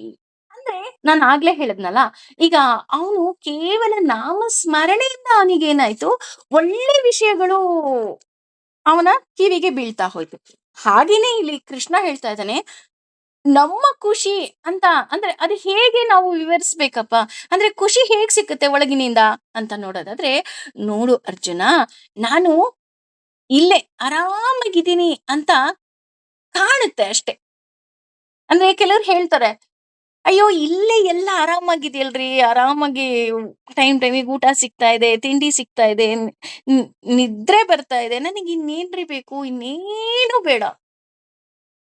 ಅದೇ ಮಾತು ಹೇಳೋ ಜನ ಒಂದು 80 90 ದಾಟ್ತಾ ಇದ್ದ ಹಾಗೆ, ಭಗವಂತ ನನಗೆ ಯಾವಾಗ ನೀನು ಕರ್ಸ್ಕೊಂತೀಯಪ್ಪ ಅಂತ ಕೇಳ್ತಾರೆ ಅಲ್ವಾ? ಅದೇ ರೀತಿ ಇಲ್ಲಿ ಮೊದಲನೇ ಪಾದದಲ್ಲಿ ಹೇಳ್ತಾ ಇದ್ದಾರೆ ಏನಂತ, ಹಿ ಸಂಸ್ಪರ್ಶಜ ಭೋಗಾಹ ಅಂದ್ರೆ, ಸಂಸ್ಪರ್ಶ ಅಂದ್ರೆ ಈಗ ಮುಟ್ಟಲು, ಮೂಸೋದು ಅಥವಾ ಸ್ಪರ್ಶ, ಉದಾಹರಣೆ ನಾವು ತಿನ್ನೋದು, ಆಹಾರಗಳು, ರುಚಿ, ಇದೆಲ್ಲ ಏನಿದೆ ಇದು ಒಂದು ಸ್ಪರ್ಶ.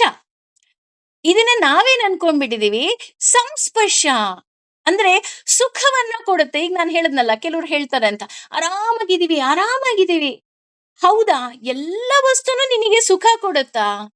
ಈಗ ಉದಾಹರಣೆ, ಒಳ್ಳೆ ಘಮ ಬರ್ತಾ ಇದೆ, ಆಹಾ ಇಷ್ಟ್ ಚೆನ್ನಾಗಿ ಯಾರೋ ಒಬ್ರು ಮೆಣಸಿಕಾಯಿ ಬಜ್ಜಿ ಮಾಡ್ತಾ ಇದಾರಪ್ಪ, ಅಥವಾ ಇಷ್ಟ್ ಚೆನ್ನಾಗಿ ಹಬ್ಬದ ಅಡಿಗೆ ಮಾಡ್ತಾ ಇದಾರಪ್ಪ, ನಾನೀಗ ಹೋಗ್ತೀನಿ, ಕೂತ್ಕೊಂತೀನಿ, ಊಟ ಮಾಡ್ತೀನಿ, ಆರಾಮಾಗಿರ್ತೀನಿ. ಇದೇ ಜೀವನನ ಸಂಸ್ಪರ್ಶ ಅಂದ್ರೆ ಒಳ್ಳೆ ಸ್ಪರ್ಶ, ಇದು ನಿನಗೆ ಸುಖ ಕೊಡುತ್ತೆ, ನಾನು ಇಲ್ಲ ಅಂತ ಹೇಳ್ತಾ ಇಲ್ಲ. ಆದ್ರೆ ದುಸ್ವ ಸ್ಪರ್ಶ ಸಹ ಇರುತ್ತೆ. ಉದಾಹರಣೆ, ಮೆಣಸಿನಕಾಯಿ ತಿಂದಿದ ತಕ್ಷಣ ನಮಗೆ ಖುಷಿ ಸಿಕ್ಕತ್ತಾ? ಇಲ್ಲ. ಅಂದ್ರೆ ಎಲ್ಲವುದೂ ಸಹ ಈ ಭೂಮಿ ಮೇಲೆ ಒಳ್ಳೆದೇ ಇದೆ ಅಂತ ನಾನು ಹೇಳ್ತಾ ಇಲ್ಲ. ಅದಕ್ಕೆ ನಾನು ಹೇಳಿದ್ದು, ಈಗ ನಾನು ಚೆನ್ನಾಗಿದ್ದೀನಿ, ಈಗ ನಾನು ಏನೋ ಒಂದು ಆರೋಗ್ಯವಾಗಿದ್ದೀನಿ, ಅಥವಾ ನನಗೇನೆಲ್ಲ ನನಗ್ ಬೇಕೋ ಅದೆಲ್ಲವೂ ಸಿಗ್ತಾ ಇದೆ. ನಿನಗೆ ಆರೋಗ್ಯ ಕೈ ಕೊಡ್ತು, ವೃದ್ಧಾಪ್ಯ ಬಂತು. ವೃದ್ಧಾಪ್ಯ ಬಂದಾಗ್ಲೂ ಸಹ ನೀನು ವಯಸ್ಸಿನಲ್ಲಿ ಯೌವನದಲ್ಲಿ ಹೇಗ್ ಆಡ್ತಿದ್ಯೋ ಹಾಗೇ ನೀನು ವೃದ್ಧಾಪ್ಯದಲ್ಲಿ ಆಡೋದಿಕ್ಕೆ ಆಗತ್ತಾ? ಸಾಧ್ಯನೇ ಇಲ್ಲ. ಅಥವಾ ನೀನು ಚೆನ್ನಾಗಿರೋದು ತಿಂದಾಗ ನೀನು ಹೇಗಿರ್ತೀಯೋ ಹಾಗೆ ನೀನು ಚೆನ್ನಾಗಿ ಇಲ್ಲದೆ ಇರೋದು ತಿಂದಾಗ ನಿನಗೆ ಆಗತ್ತಾ? ಆಗೋದಿಲ್ಲ ಅಲ್ವಾ? ಹಾಗಾಗಿ ಕೆಲವು ಸ್ಪರ್ಶಗಳು ನಮ್ಗೆ ಏನ್ ಮಾಡ್ತಾ ಹೋಗುತ್ತೆ, ದುಃಖ ತಂದು ಕೊಡ್ತಾ ಹೋಗುತ್ತೆ. ಈಗ ಹೇಗಪ್ಪ ಅಂತ ಅಂದ್ರೆ, ಉದಾಹರಣೆ, ಹಿಮಾಲಯಕ್ಕೆ ಹೋಗ್ತೀವಿ ಅಂತ ಅನ್ಕೊಳ್ಳೋಣ. ಈಗ ಅಲ್ಲೆಲ್ಲ ಫ್ಲವರಿಂಗ್ ಆಗಿದೆಯಂತೆ, ತುಂಬಾ ಚೆನ್ನಾಗಿದೆ, ವಾವ್ ಬನ್ರಿ ಹೋಗೋಣ, ಹೋಗಿ ಹಿಮಾಲಯಕ್ಕೆ ಹೋಗಿ ಅಲ್ಲಿ ಫ್ಲವರಿಂಗ್ ಆಗಿದೆ ಅಂತಂದ್ರೆ ಹೂ ಬಿಟ್ಟಿದೆಯಂತೆ, ಅದನ್ನೆಲ್ಲ ನೋಡ್ಕೊಂಡು ಹಂಗೆ ಕಾಶಿ ಎಲ್ಲ ನೋಡ್ಕೊಂಡ್ ಬಂದ್ಬೇಡ ಅನ್ಕೊಂಡು ಹೋಗ್ತೀವಿ ಅಂತ ಅನ್ಕೊಳ್ಳೋಣ. ಹೋಗಿದ ತಕ್ಷಣ ನಮಗ್ ಏನ್ ಅನ್ಸುತ್ತೆ, ಅಬ್ಬಾ ಇಲ್ಲಿರೋರ್ ಎಷ್ಟು ಪುಣ್ಯವಂತರಲ್ವೇನ್ರಿ, ಈ ಹೂವನ್ನ ದಿನಾ ನೋಡ್ತಾರೆ ನೋಡಿ, ನಾವ್ ಈ ಹೂ ಬಿಟ್ಟಿದ್ಯಲ್ಲ ಇದ್ ನೋಡಕ್ಕೋಸ್ಕರ ನಾನು ಅಷ್ಟೊಂದು ದುಡ್ಡು ಖರ್ಚು ಮಾಡ್ಕೊಂಡ್ ಬಂದೆ, ಇವರೆಲ್ಲ ಎಷ್ಟು ಪುಣ್ಯವಂತರಲ್ವಾ ಅಂತ ನಾವ್ ಅನ್ಕೊಂತೀವಿ. ನಿಜವಾಗ್ಲೂ ಅವ್ರ ಪುಣ್ಯವಂತರ? ಯೋಚನೆ ಮಾಡಿ. ಹೂ ಬಿಟ್ಟಾಗ ನೀವ್ ಯಾವತ್ತೋ ಒಂದು ದಿನ ಹೋಗಿ ನೋಡೋರ್ಗೆ ನಿಮ್ಗೆ ಪುಣ್ಯವಂತರು ಅಂತ ಅನ್ಸುತ್ತೆ. ಆದ್ರೆ ಪಾಪ ಅವರು 6 ತಿಂಗಳು ಚೆನ್ನಾಗಿದ್ರೆ ಇನ್ನು 6 ತಿಂಗಳು ಆ ಚಳಿನಲ್ಲಿ ನಡುಗ್ತಾ ಇರ್ತಾರೆ. ಮನೆಯಿಂದ ಆಚೆ ಬರೋದಿಕ್ಕಾಗೋದಿಲ್ಲ. ತಿನ್ನೋದಿಕ್ ಆಹಾರ ಸಿಕ್ಕೋದಿಲ್ಲ. ಏನೂ ಇರೋದಿಲ್ಲ. ಎಷ್ಟೋ ಬಾರಿ ಅವರು ವಲಸೆ ಹೋಗುವಂತಹ ಪರಿಸ್ಥಿತಿ ಇರುತ್ತೆ ಹಿಮಾಲಯದಲ್ಲಿರೋರ್ಗೆ. ಅಲ್ವಾ? ಅಂದ್ರೆ ನಮಿಗೇನನ್ಸುತ್ತೆ ನೋಡೋದಿಕ್ಕೆ ಹೊರಗಡೆಯಿಂದ ನಮಿಗಿದು ಚೆನ್ನಾಗಿದೆ ಅಂತ ನಮಿಗ್ ಅನ್ನಿಸ್ತಿದೆ. ಬಟ್ ಅದೇ ಜೀವನ ಅಲ್ಲ. ಅದೇ ರೀತಿ ದುಡ್ಡಿದೆ. ಕೆಲವ್ರು ತುಂಬಾ ಜನಕ್ಕೆ ಇರುವಂತಹ ಇದೇನಪ್ಪಾ ಅಂದ್ರೆ ನನ್ನತ್ರ ದುಡ್ಡಿದೆ, ಕಾಸಿದೆ, ನನ್ಗೆಲ್ಲಾ ಸಿಕ್ಕತ್ತೆ. ಆದ್ರೆ ಕೆಲವೊಮ್ಮೆ ಆ ದುಡ್ಡಿನಿಂದಲೇ ಏನಾಗ್ತಾ ಹೋಗುತ್ತೆ? ಯಾರೋ ಒಂದು ಮನೆಯಲ್ಲಿ ಸಾವಾದಾಗ ಆ ದುಡ್ಡಿಗೋಸ್ಕರನೇ ಜಗಳ ಆಗತ್ತೆ. ಆ ಆಸ್ತಿ ಅಂತಸ್ತಿಗೋಸ್ಕರ ಜಗಳ ಆಗತ್ತೆ. ಜಗಳ ಆದ್ರೆ ಪರವಾಗಿಲ್ಲ. ಕೊನೆಗೆ ಎಷ್ಟೋ ಬಾರಿ ಕೊಲೆಗಳು ನಡೆಯುವಂತಹ ಸಾಧ್ಯತೆನೂ ಇರುತ್ತೆ. ನಾವು ನೋಡಿದೀವಿ. ಆದ್ರೆ ನಾವೇನ್ ಅನ್ಕೊಂಡಿದೀವಿ ದುಡ್ಡೇ ಸುಖ ಸಿಕ್ಕತ್ತೆ ಅಥವಾ ಶ್ರೀಮಂತಿಗೆನೇ ಸುಖ ಸಿಕ್ಕತ್ತೆ.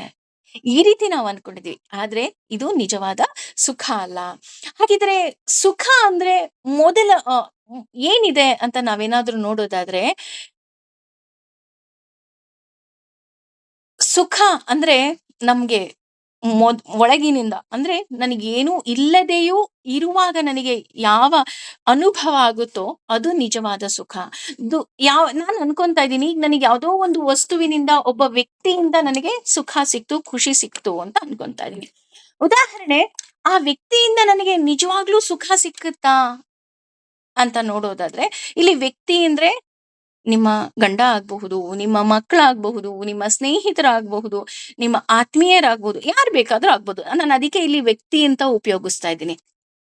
ನಾವೇನ್ ಅನ್ಕೊಂತೀವಿ ಆ ವ್ಯಕ್ತಿಯಿಂದ ನನಗೆ ಖುಷಿ ಸಿಗ್ತಾ ಇದೆ ಅಂತ ಅನ್ಕೊಂಡ್ರೆ ಮೊದಲು ಮೊದಲು ಖುಷಿ ಸಿಕ್ಕುವ ಆ ವ್ಯಕ್ತಿಯೇ ನಮ್ಮ ಎಲ್ಲ ದುಃಖಗಳ ಮೂಲ ಆಗ್ಬಿಡ್ತಾರೆ. ಹೇಗಾಗ್ತಾರಪ್ಪ ಆ ವ್ಯಕ್ತಿ ದುಃಖಗಳ ಮೂಲ ಅಂತ ಅಂದ್ರೆ ಉದಾಹರಣೆ ಗಂಡ ಅಂತಾನೆ ತಗೊಳ್ಳೋಣ. ಅಯ್ಯೋ ಅವ್ರಿಬ್ರು ಎಷ್ಟು ಅನ್ಯೋನ್ಯ ದಂಪತಿಗಳು ರೀ, ಇದ್ರೆ ಅವ್ರ ತರ ಇರ್ಬೇಕು ಅಂತ ಉದಾಹರಣೆ ಕೊಡ್ತಾ ಇದ್ದವ್ರೆ ಗಂಡನೋ ಹೆಂಡ್ತಿನೋ ಇಬ್ರಲ್ಲೊಬ್ರು ಸಾವುಗೊಪ್ಪಿಡ್ ಸಾವೊಪ್ತಾರೆ. ಆಗೇನಾಗುತ್ತೆ ಆ ಉಳಿದ ಇನ್ನೊಬ್ಬ ವ್ಯಕ್ತಿ ಏನಿರ್ತಾನೆ ಅವನು ಏನು ಸುಖವನ್ನ ಅನುಭವಿಸಿದ್ದ ಅದನ್ನ ನೆನ್ಸ್ಕೊಂಡ್ ಅಳುವಂತಹ ಸಂದರ್ಭ ಬರುತ್ತೆ. ಅಯ್ಯೋ ಈಗ ಉದಾಹರಣೆ ಒಂದು ಮಸಾಲೆ ದೋಸೆ ಬಂತು. ಅಯ್ಯೋ ನನ್ ಗಂಡಂಗ್ ತುಂಬಾ ಇಷ್ಟ ಆಯ್ತು. ಅಯ್ಯೋ ನನ್ ಹೆಂಡತಿ ಇದನ್ನ ಚೆನ್ನಾಗ್ ಮಾಡ್ತಾ ಇದ್ಲು. ಅಥವಾ ನನ್ ಮಗುಗೆ ತುಂಬಾ ಇಷ್ಟ ಆಯಿತು. ಅಥವಾ ನನ್ನ ಅಮ್ಮನಿಗೆ ಇದು ತುಂಬಾ ಇಷ್ಟ ಆಯಿತು. ಅಲ್ವಾ? ನೋಡಿ ಮೊದಲು ಖುಷಿ ತಂದಂತಹ ವ್ಯಕ್ತಿಯೇ ಕೊನೆಗೆ ನಮ್ಮ ದುಃಖಕ್ಕೆ ಮೂಲ. ಉದಾಹರಣೆ ಬನ್ನಿ ದೇವಸ್ಥಾನಕ್ಕೆ ಹೋಗೋಣ. ಅಯ್ಯೋ ಇಲ್ಲ ನಾನ್ ದೇವಸ್ಥಾನಕ್ಕೆ ಬರಲ್ಲ. ಆ ದೇವಸ್ಥಾನಕ್ಕೆ ನಾನು ಯಾವಾಗ್ಲೂ ನನ್ನ ಅಮ್ಮನ ಜೊತೆ ಹೋಗ್ತಿದ್ದೆ ಅಥವಾ ನನ್ನ ಗಂಡನ ಜೊತೆ ಹೋಗ್ತಿದ್ದೆ. ಅಥವಾ ಆ ವ್ಯಕ್ತಿ ಜೊತೆ ಹೋಗ್ತಿದ್ದೆ. ನಾನಂತೂ ಆ ದೇವಸ್ಥಾನಕ್ಕೆ ಬರಲ್ಲ. ಅಲ್ಲಿ ಬಂದ್ರೆ ನನ್ಗೆ ಅವ್ರ ನೆನಪು ಕಾಡುತ್ತೆ. ನಾನು ಅಳೋದಿಕ್ಕೆ ಶುರು ಮಾಡ್ತೀನಿ. ಬೇಡ ಬೇಡ ಬೇಡ ನನಗ್ ಬೇಡವೇ ಬೇಡ. ನೋಡಿ ಅಂದ್ರೆ ಮೊದಲಿಗೆ ಸುಖ. ಆದ್ರೆ ಅದೇ ಸುಖ ಏನಾಗ್ತಾ ಹೋಗುತ್ತೆ ನಮ್ಮ ದುಃಖಕ್ಕೆ ಮೂಲ ಕಾರಣ ಆಗ್ತಾರೆ. ಅದಕ್ಕೆ ಹೇಳೋದು ಪ್ರೀತಿಯ ಕೊನೆಯ ಕಾಣಿಕೆ ಯಾವ್ದಾದ್ರು ಇದ್ರೆ ಅದ್ ಕಣ್ಣೀರಂತ. ಅದು ಯಾವ್ದೇ ಇರಬಹುದು. ಗಂಡ, ಪ್ರಿಯತಮ, ಪ್ರೇಯಸಿ, ಮಕ್ಕಳು ಯಾವ್ದೇ ಇದ್ರೂನು ಪ್ರೀತಿಯ ಕೊನೆಯ ಕಾಣಿಕೆ ಯಾವುದು ಅಂದ್ರೆ ಕಣ್ಣೀರು. ಬೇಕಾದ್ರೆ ಯೋಚನೆ ಮಾಡಿ. ನೀವ್ ಯಾವ ವ್ಯಕ್ತಿನ ತುಂಬಾ ಪ್ರೀತಿಸ್ತಿರ್ತೀರಾ ಆ ವ್ಯಕ್ತಿ ಹೋದಾಗ ತಡ್ಕೊಳ್ಳೋ ಶಕ್ತಿ ಆಗ್ಲಿ ಅಥವಾ ಆ ವ್ಯಕ್ತಿ ಹೋದ ಮೇಲೂ ಸಹ ಆ ವ್ಯಕ್ತಿಯ ಒಡನಾಟ ಆಗ್ಲಿ ನಾವು ಮರೆಯೋದಿಕ್ಕೆ ಸಾಧ್ಯನೇ ಇಲ್ಲ. ಅದಕ್ಕೆ ನಾವ್ ಯಾರು ಸಹ ಯಾವ ವ್ಯಕ್ತಿ ಹೋದ್ರೂನು ನಾವು ಮರೆಯೋದಿಕ್ ಸಾಧ್ಯನೇ ಇಲ್ಲ. ಅಪ್ಪ ಹೋಗಿ ಎಷ್ಟೋ ವರ್ಷ ಆದ್ರೂ ಮರೆಯೋದಿಕ್ ಸಾಧ್ಯ ಇಲ್ಲ. ಗಂಡ ಹೋಗಿ ಎಷ್ಟೋ ವರ್ಷ ಆದ್ರೂ ಮರೆಯೋದಿಕ್ ಸಾಧ್ಯ ಇಲ್ಲ. ಹೆಂಡತಿ ಹೋಗಿ ಎಷ್ಟೋ ವರ್ಷ ಆದ್ರೂ ಸಹ ಮರೆಯೋದಿಕ್ ಸಾಧ್ಯವೇ ಇಲ್ಲ. ಹೆಂಡತಿಯೋ ಯಾಕೆ ನಮಗ್ ಪರಿಚಯ ಇರೋದು. ಉದಾಹರಣೆ ಈಗ ಪುನೀತ್ ಅಂತಾನೆ ತಗೊಳ್ಳೋಣ. ಪುನೀತ್ ರಾಜ್ಕುಮಾರ್ ನೆನ್ಸ್ಕೊಂಡಿದ ತಕ್ಷಣ ನಮ್ ಕಣ್ಣಲ್ಲಿ ಒಂದು ಸಲ ನೀರ್ ಬರುತ್ತೆ. ಯಾಕೆ? ಅವ್ರ ನಮ್ ನೆಂಟ್ರ, ಅವ್ರ ನಮ್ ಪರಿಚಯ ಇರೋರ, ಅವ್ರು ಯಾರು ಅಲ್ಲ. ಆ ವ್ಯಕ್ತಿ ಅಷ್ಟೊಂದು ನಾವು ಇಷ್ಟಪಡ್ತಾ ಇದ್ವಿ. ಯಾಕೆ? ಅವರ ವ್ಯಕ್ತಿತ್ವದಿಂದ. ಹೀಗೆ ಯಾವುದೇ ಒಂದು ವಸ್ತು ಇರಬಹುದು. ನಮ್ಗೆ ಯಾವ ವಸ್ತು ಸುಖ ಕೊಡುತ್ತೋ ಅದೇ ವಸ್ತು ನಮ್ಮ ದುಃಖಕ್ಕೆ ಕಾರಣವಾಗಿರತ್ತೆ. ಅದಕ್ಕೆ ಇಲ್ಲಿ ಹೇಳ್ತಾ ಇದ್ದಾನೆ, ಕೌಂತೆಯ ಕುಂತಿ ಪುತ್ರನೇ. ಯಾಕೆ ಇಲ್ಲಿ ಮತ್ತೆ ಕೌಂತೆಯ ಕುಂತಿ ಪುತ್ರನೇ ಅಂತ ಬಳಸ್ತಾ ಇದ್ದಾನಪ್ಪ ಅಂತ ಅಂದ್ರೆ, ನಮ್ಮೆಲ್ಲರಿಗೂ ಗೊತ್ತು ಕುಂತಿ ಒಬ್ಳೆ ಅಂತೆ, ಭಗವಂತ ನೀನ್ ನನಗೆ ಯಾವತ್ತೂ ಸುಖ ಕೊಡ್ಬೇಡ, ನನಗೆ ಬರೀ ದುಃಖ ಕೊಡು. ಯಾಕೆಂದ್ರೆ ನೀನ್ ಸುಖ ಕೊಟ್ರು ಅದು ದುಃಖಕ್ಕೆ ಕಾರಣ ಆಗಿರುತ್ತೆ. ಅಷ್ಟೇ ಅಲ್ಲ, ನೀನು ದುಃಖ ಕೊಟ್ಟಾಗ ನಾನು ಪ್ರತಿನಿತ್ಯ ಪ್ರತಿ ಕ್ಷಣ ನಾನು ನಿನ್ನನ್ನ ಜ್ಞಾಪಿಸ್ಕೊಳ್ತೀನಿ. ಹಾಗಾಗಿ ನನಗೆ ಬರೀ ದುಃಖ ಕೊಡು ಅಂತ ಕೇಳ್ತಾ ಇದ್ಲಂತೆ. ಹಾಗಾಗಿ ನಿನ್ನ ಅಮ್ಮನಿಗೆ ಎಲ್ಲಾ ಗೊತ್ತಲ್ವಾ, ನಿನ್ನಮ್ಮ ಸಾಕಷ್ಟು ಬಾರಿ ನಿನಗೆ ಇದನ್ನ ವಿಷಯವನ್ನ ಹೇಳಿದಾಳಲ್ವಾ. ಅಂದ್ರೆ ಕೃಷ್ಣನಿಗೆ ಗೊತ್ತು ಕುಂತಿ ಹೇಗೆ ಅಂದ್ರೆ, ಯಾಕೆಂದ್ರೆ ಅತ್ತೆ ಅಲ್ಲ. ಹಾಗಾಗಿ ನೋಡು, ಆಕೆ ಎಲ್ಲ ಹೇಳ್ತಿದ್ಲಲ್ವಾ. ಅದಕ್ಕೇನೆ ಇಲ್ಲಿ ಕೌಂತೆಯ ಅಂತ ಉಪಯೋಗಿಸ್ತಿದ್ದಾರೆ. ಯಾರ ಜ್ಞಾನಿಗಳಾಗಿರ್ತಾರೆ ಅವರು ಈ ಲೌಕಿಕ ಸುಖಕ್ಕೆ ತಲೆ ಕೆಡ್ಸ್ಕೊಳ್ಳೋದಿಲ್ಲ. ಇವತ್ ಯಾರೋ ನಿಮ್ಮನ್ನ ಸುಖವಾಗಿ ಚೆನ್ನಾಗಿ ಮಾತಾಡ್ಸಿದ್ರು, ಯಾರೋ ಒಬ್ರು ಬೈದ್ರು, ಅಥವಾ ಏನೋ ಒಂದು ವಸ್ತುವಿನಿಂದ ಸುಖ ಸಿಕ್ಕುತ್ತೆ, ಯಾವುದೋ ಒಂದು ಆಸ್ತಿಯಿಂದ ಸುಖ ಸಿಕ್ಕುತ್ತೆ. ಒಬ್ಬ ನಿಜವಾದ ಜ್ಞಾನಿ ಇದಾವುದಕ್ಕೂ ಸಹ ತಲೆ ಕೆಡ್ಸ್ಕೊಳ್ಳೋದಿಲ್ಲ. ಅವನು ಜಗ್ಲಿ ಮೇಲೂ ಆರಾಮಾಗಿ ಮಲಗ್ತಾನೆ, ಒಂದು ದೊಡ್ಡ ಹಾಸಿಗೆ ಮೇಲೂ ಸಹ ಆರಾಮಾಗಿ ಅವನು ಮಲ್ಕೊತಾನೆ. ಅವನು ಸಂತೋಷವಾಗಿರ್ತಾನೆ ಅಂತ ಅಂದ್ರೆ ಅದಕ್ಕೆ ಒಳಗಿನಿಂದ ಕಾರಣ. ನ ತೇಷು ರಮತೆ ಬುದ್ಧ. ಅವನಿಗೆ ಹೊರಗಿನ ಯಾವ ಸುಖವೂ ಸಹ ಒಳಗಡೆ ಅಂದ್ರೆ ಹೊರಗಿನ ಯಾವ ವಸ್ತುವೂ ಸಹ ಸುಖ ಕೊಡೋದಿಕ್ಕೆ ಸಾಧ್ಯನೇ ಇಲ್ಲ. ಈ ರೀತಿ ಭಗವಂತ ಹೇಳ್ತಾ ಇದ್ದಾನೆ. ಅದೇ ರೀತಿ ಹಾಗಿದ್ರೆ ನಾವ್ ಏನ್ ಮಾಡ್ಬೇಕು? ಈ ರೀತಿಯಾದಂತಹ ಸುಖ ನಮಗೂ ಬೇಕು ಅಲ್ವಾ? ಹಾಗಿದ್ರೆ ಏನ್ ಮಾಡ್ಬೇಕು ಅಂತ ನಮಗೆ ಮುಂದಿನ ಶ್ಲೋಕದಲ್ಲಿ, ಅಂದ್ರೆ 23ನೇ ಶ್ಲೋಕದಲ್ಲಿ ಹೇಳ್ತಾ ಇದ್ದಾರೆ. ಏನ್ ಹೇಳ್ತಿದ್ದಾನಪ್ಪ ಭಗವಂತ ಅಂತ ನಾವೇನಾದ್ರು ನೋಡೋದಾದ್ರೆ, ಶಕ್ನೋತಿ ಸಮರ್ಥನಾಗುತ್ತಾನೋ ಇಹ ಏವ ಸದ್ಯದ ಶರೀರದಲ್ಲಿಯೇ ಯಹ ಯಾರು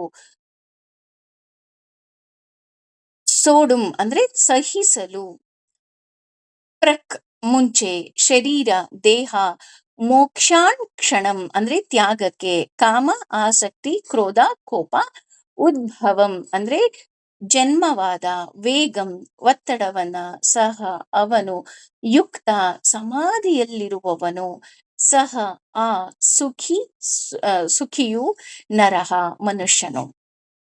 ಅಂದ್ರೆ ಯಾವಾಗ ನೀನು ಈ ಎರಡು ವಿಷಯವನ್ನ ತಿಳಿದುಕೊಳ್ತೀಯೋ, ಅಂದ್ರೆ ಒಂದು ಯಾವುದೇ ಒಂದು ಸುಖವಾದ ವಸ್ತು ನನಗೆ ದುಃಖ ಕೊಡುತ್ತೆ ಅಂತ, ಹಾಗೆ ಎಲ್ಲ ವಸ್ತುವಿಗೂ ಸಹ ಕೊನೆ ಇದೆ ಅಂತ, ಅಥವಾ ಯಾವುದೇ ಸಂಬಂಧಕ್ಕಾಗ್ಲಿ ಕೊನೆ ಇದೆ ಅಂತ.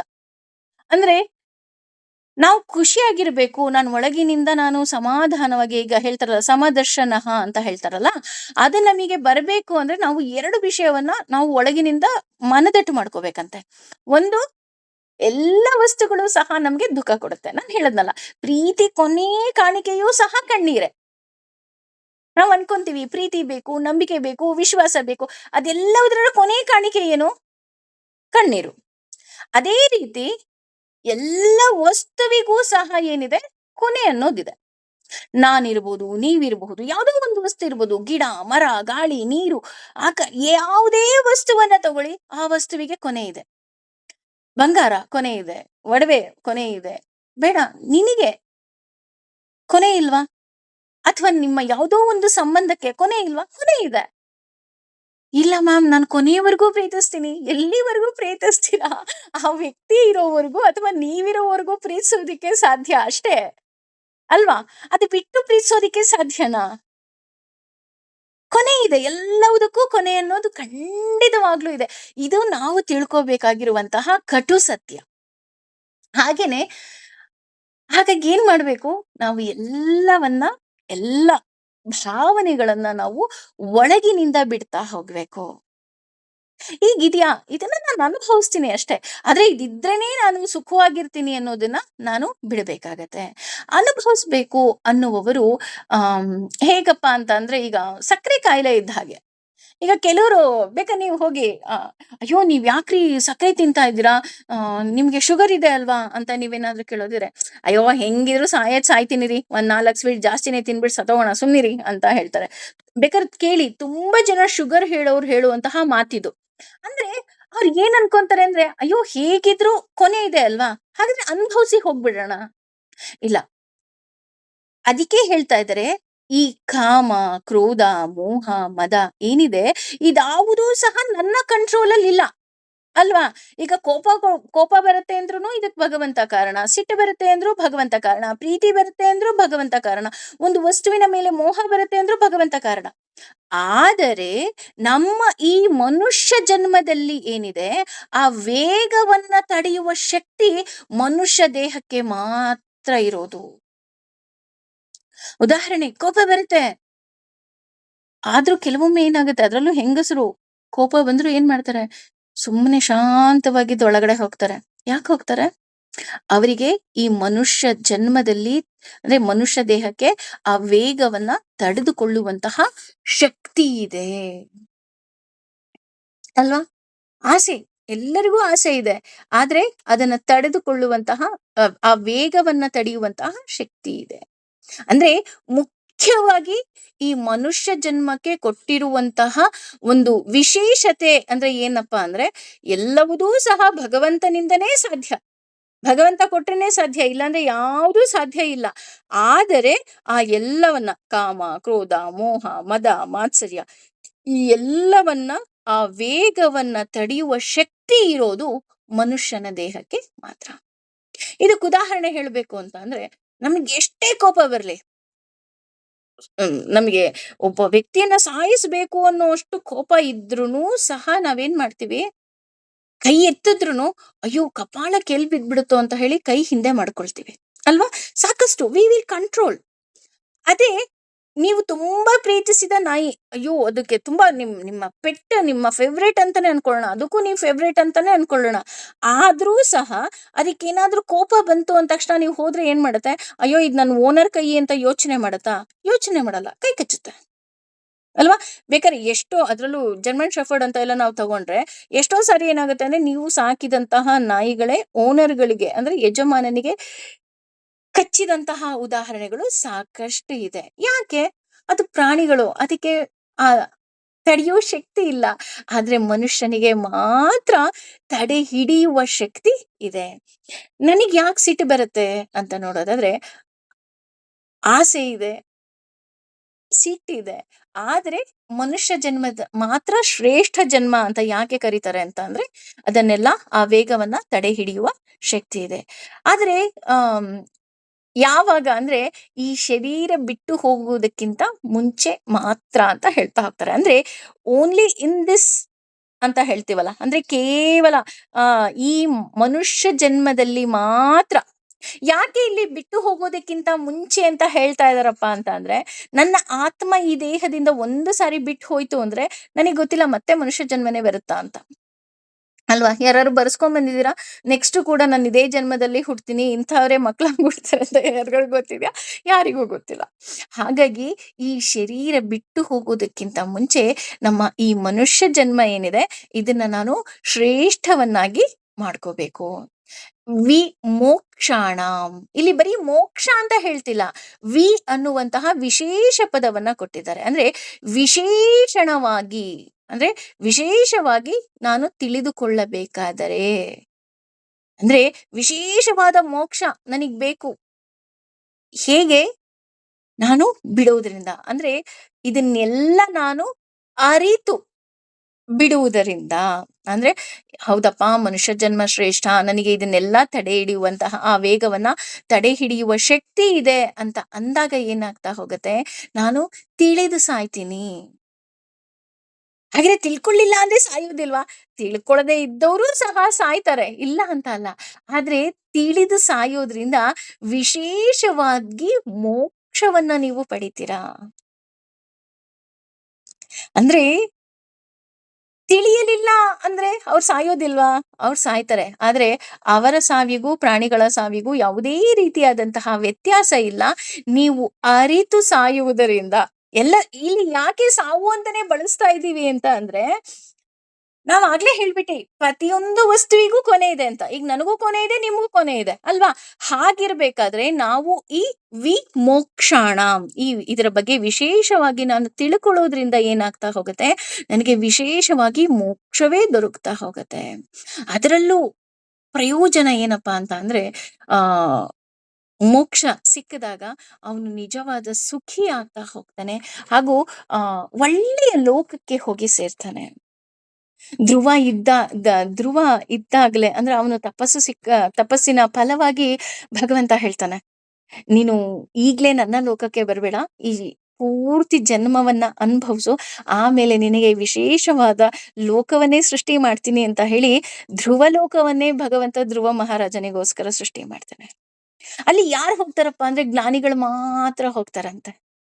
ಹಾಗಿದ್ರೆ ನಾವ್ ಹೇಳ್ಬೋದು, ಹಾಗಿದ್ರೆ ನಾನ್ ಸ್ವರ್ಗಕ್ಕೆ ಹೋಗ್ಬಿಡ್ತೀನಪ್ಪ, ನಾನಲ್ಲಿ ಆರಾಮಾಗಿರ್ತೀನಿ ಅಂತ ಅನ್ನೋದಾಗಿದ್ರೆ, ನೀನು ಈ ಕಾಮ ಕ್ರೋಧ ಮೋಹ ಇದು ಯಾವುದೂ ಸಹ ತಡೆದುಕೊಳ್ಳುವಂತಹ ಶಕ್ತಿನೇ ಇಲ್ಲ ಅಂತ ಅಂದ್ರೆ ನಿನಗೆ ಸ್ವರ್ಗಕ್ಕೆ ಎಂಟ್ರಿನೇ ಇಲ್ಲ ಅಂತ ಹೇಳ್ತಾ ಹೋಗ್ತಾರೆ. ಅಂದ್ರೆ ನೀನು ಭಗವಂತನ ಬಗ್ಗೆ ತಿಳ್ಕೊಂಡಿಲ್ವಾ, ನೀನು ಆತ್ಮದ ಬಗ್ಗೆ ತಿಳ್ಕೊಂಡಿಲ್ವಾ, ಅಥವಾ ನೀನು ಇದಾವುದರ ಬಗ್ಗೆ ನಿನಗೆ ಗಮನವೇ ಇಲ್ವಾ, ನಿನಗೆ ಸ್ವರ್ಗಕ್ಕೆ ಎಂಟ್ರಿ ಎಲ್ಲಿಂದ ಸಿಕ್ಕುತ್ತೆ? ನೋಡಿ, ಇಲ್ಲೂ ನಾವು ಏನೂ ತಿಳ್ಕೊಂಡಿಲ್ಲ, ಇಲ್ಲೂ ಸಹ ನಾನು ನರಕವನ್ನ ಅನುಭವಿಸ್ತೀನಿ, ಸತ್ತ ಮೇಲೂ ಸಹ ನನಗೆ ನರಕ ಪ್ರಾಪ್ತಿಯೇ ಆಗ್ತಾ ಹೋಗುತ್ತೆ ಅಂತ ಹೇಳ್ತಾ ಹೋಗ್ತಾರೆ. ಅಂದ್ರೆ ನಾವು ಮನುಷ್ಯರು ಅಂದ ತಕ್ಷಣವೇ ನಾವು ವಿಶೇಷವಾದವರು ಅನ್ನೋ ಒಂದು ಶ್ರೇಷ್ಠ ಅನ್ನೋದು ನಮ್ಗೆ ಗೊತ್ತಾಗ್ಬೇಕು. ಯಾಕೆ ಅಂದ್ರೆ ಮನುಷ್ಯ ಜನ್ಮದಲ್ಲಿ ಮಾತ್ರ ನಮಗೆ ಭಗವಂತನ ನಾಮಸ್ಮರಣೆ ಇರಬಹುದು, ಅಥವಾ ಭಗವಂತನ ಬಗ್ಗೆ ತಿಳ್ಕೊಳ್ಳೋದಿರ್ಬೋದು, ಅಥವಾ ಈ ಕಾಮ ಕ್ರೋಧ ಮೋಹ ಇದೆಲ್ಲವುದರ ವೇಗವನ್ನ ತಡೆಯುವ ಶಕ್ತಿ ಇರಬಹುದು. ಇದೆಲ್ಲವುದು ಇರೋದು ಕೇವಲ ಈ ಮನುಷ್ಯ ಜನ್ಮದಲ್ಲಿ ಮಾತ್ರ. ಇದಾವುದು ಇಲ್ಲ ಅಂತ ಅಂದ್ರೆ ನಾವು ಪ್ರಾಣಿಗಳಿಗೆ ಸಮ ಆಗೋಗ್ತೀವಿ. ಅರ್ಜುನ, ನಿನಗ್ ಗೊತ್ತಿದೆ ಅಲ್ವಾ? ಹಾಗಾಗಿ ನೀನು ಈ ಯಾವುದರ ಬಗ್ಗೆಯೂ ಸಹ ಆಸಕ್ತಿಯನ್ನ ಇಟ್ಕೋಬೇಡ, ನೀನು ಕೇವಲ ಒಳ್ಳೆಯ ವಿಷಯದ ಬಗ್ಗೆ ಹಾಗೂ ಮೋಕ್ಷದ ಬಗ್ಗೆ ಮಾತ್ರ ಯೋಚಿಸು ಅಂತ ಇಲ್ಲಿ ಕೃಷ್ಣ ಅರ್ಜುನನಿಗೆ ವಿಶೇಷವಾಗಿ ಹೇಳ್ತಾ ಇದ್ದಾನೆ ಅಂತ ನಾವಿಲ್ಲಿ ತಿಳ್ಕೋಬಹುದು. ಹಾಗೆಯೇ ಎಲ್ಲವನ್ನ ತಿಳಿಯುವ ಶಕ್ತಿ, ಅರಿಯುವ ಶಕ್ತಿಯೂ ಸಹ ಭಗವಂತನೇ ನಮಗೆ ಕೊಡ್ಲಿ ಅಂತ ಹೇಳಿ ನಾವು ಭಗವಂತನನ್ನೇ ಶರಣಾಗಣ. ಸರ್ವಂ ಶ್ರೀ ಕೃಷ್ಣಾರ್ಪಣಮಸ್ತು.